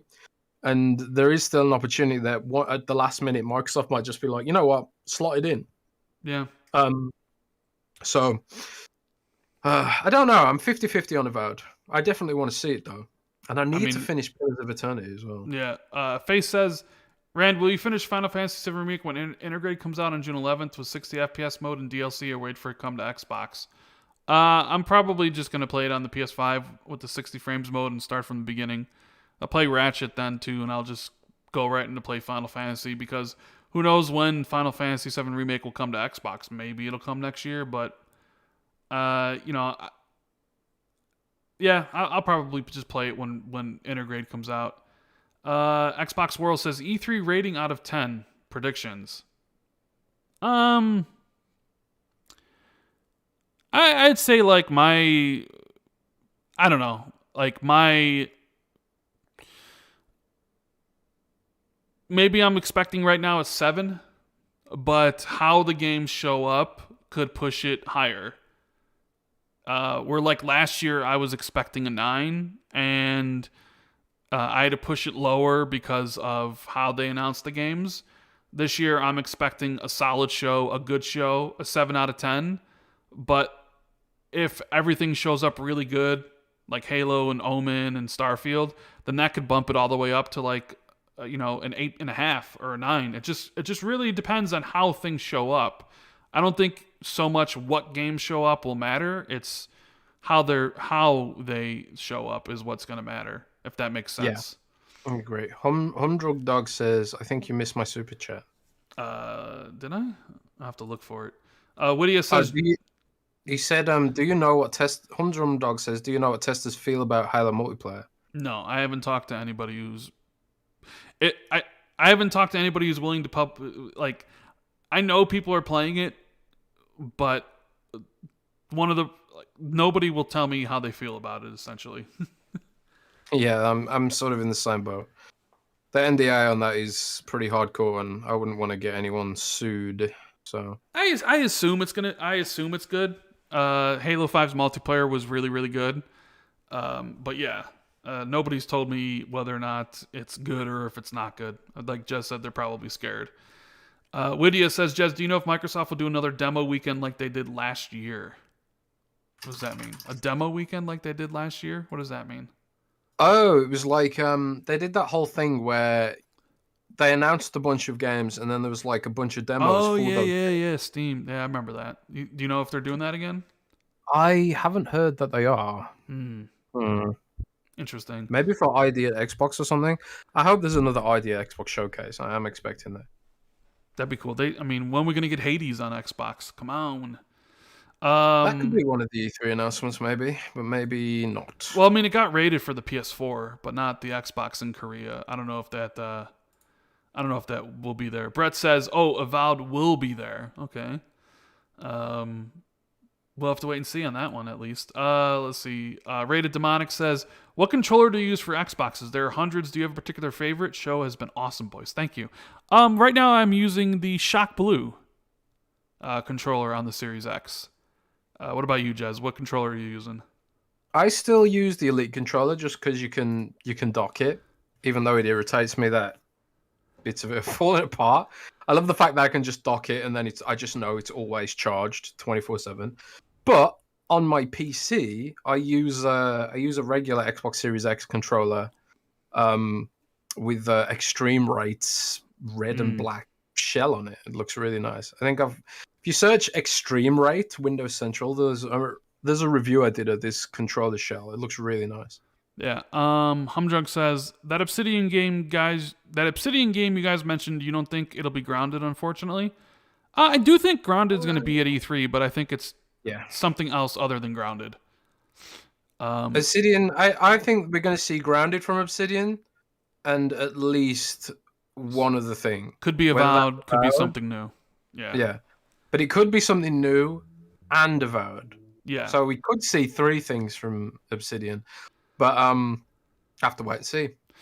That's all says, is 343's reputation unsalvageable? Well, no. It depends on the reception of Halo Infinite. If Halo Infinite's amazing and great, then everyone's going to think differently of 343. If Halo Infinite isn't good, then I guess their reputation is going to take a hit. So, really It's depends funny on. because like Call of Duty and stuff isn't exactly the most graphically intensive game out there. At the end of the day, these shooters prioritize performance because they want to feel responsive and stuff like that. So when it comes to photorealism, they generally fall a bit down by the wayside. And we still live in an era where games have to be developed around the fact that an SSD probably isn't going to be present. Even when we move completely towards next generation consoles, there's still a hell of a lot of gaming PCs out there that use mechanical hard drives and don't have NVMe speeds or whatever. So there's always going to be sort of like this sort of sense that things have to be developed for the lowest common denominator, even when we're not gaming on Xbox One at all anymore.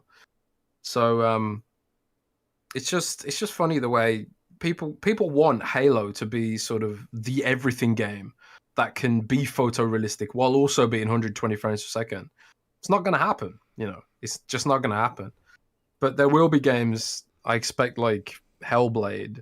I wouldn't be surprised if Hellblade just doesn't have 120 frames per second mode and just goes for photorealism at 60 frames or something. Yeah.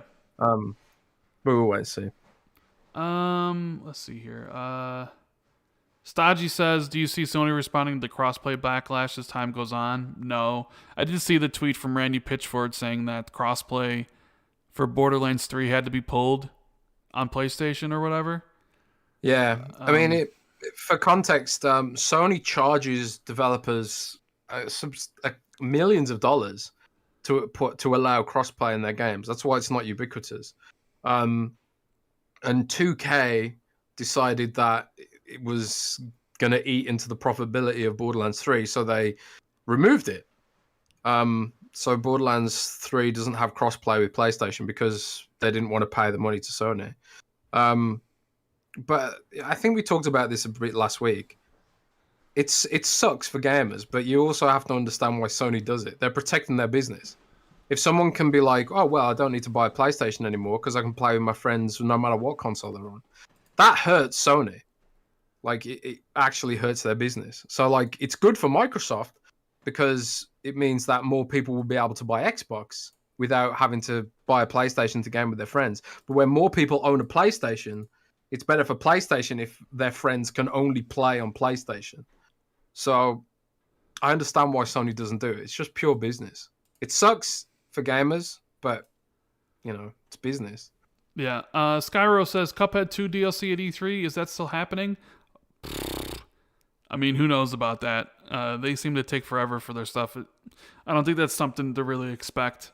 Firestarter, he says, need attention for the mobile hotspot connection and stability issues with the Series X. No issues worth on the Xbox One. So he's saying that there's mobile hotspot connection issues with the Series X, Jez. I'd have to try it out. I'll look into it. I might look into it and see what Microsoft recommends officially for some of this stuff, because I'm sure they'll be willing to comment if I just be like, well, a lot of people are mad because of the DRM check-in, and they say that it doesn't work with hotspots and stuff. So, I'll look into that. Grazer says, my opinion is important. Can you say Grazer, PSVR 2 Firmament by Cyan Worlds Mind Wish? There you go. I don't know what any of that means. Is he just going to take what I said and then combine it so you can just have a Randall Thor soundboard with those words to make anything? Somebody could probably do that, Jez. Listen to the podcast and just take all the words that we said and then make it so a program says whatever, Yeah, some of the deep fakes you see are crazy. Have you seen that TikTok account where someone deep fakes Tom Cruise? Yeah. And it looks super realistic. Really does. It really does. X the Gamer says, why are games getting higher native res in Series X when the PS5 is capable of 4K? I mean, I'm not really a tech guy, but I think it has more to do with isn't the Series X GPU more capable and the CPU faster? So the Series X should theoretically be able to run games at a higher native resolution than the PS5 is. I have no idea. It's all the tech stuff. Fire Rat says, what game are you showing? It's Mass Effect 2, one of the greatest games ever made. Tome says, looks like Crysis 2 Remastered will come soon. Why is Crytek not making a new one? They're probably just remastering the trilogy so people now know what Crysis is before they maybe do a new one. But I really like Crysis 2. I'll definitely get that when it comes out. Let's see here.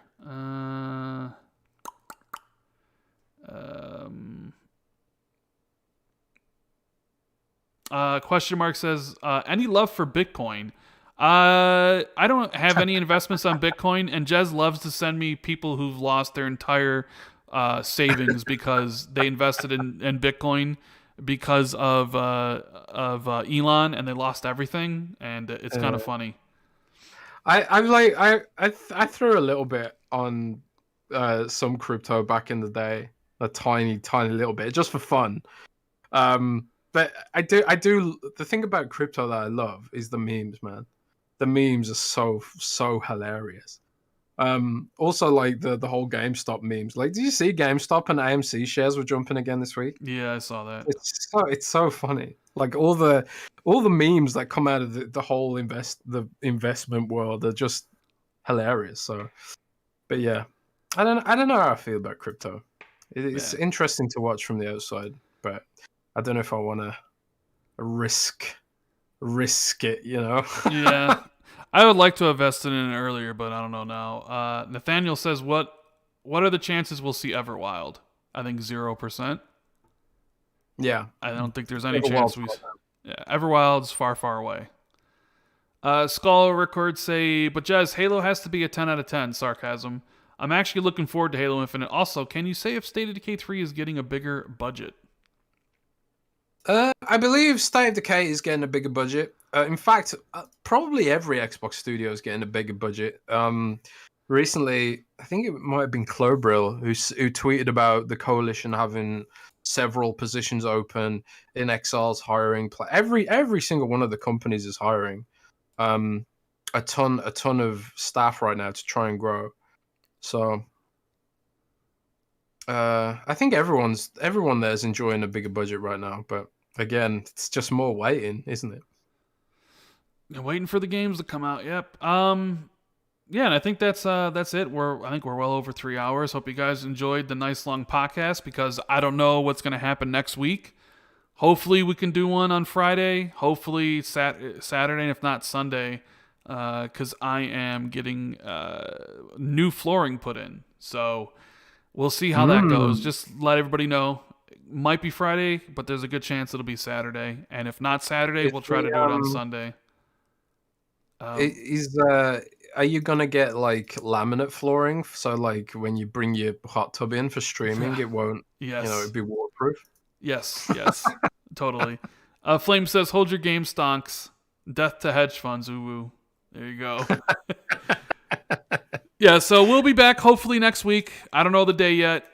Make sure you follow us on Twitter because, like I said, getting new flooring put in, getting a new desk and everything all delivered. Maybe I'll post pictures of it when it's all finished. But I want to thank you guys for being here. All the support's been amazing. We had over like 1,600 people, which is always great to hear our thoughts about Xbox and what we think E3 is going to show. Solid show, maybe even a great show depending how everything shows up.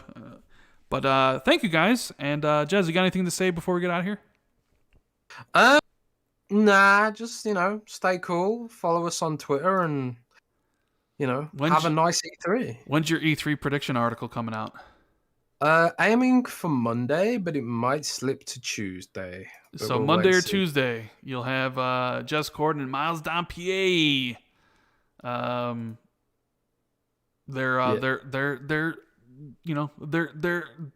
They're predictions for E3. So my prediction video should be out sometime next week. I'm gonna pre-record it so I can have it up maybe on Wednesday or Thursday. I have to record it this weekend.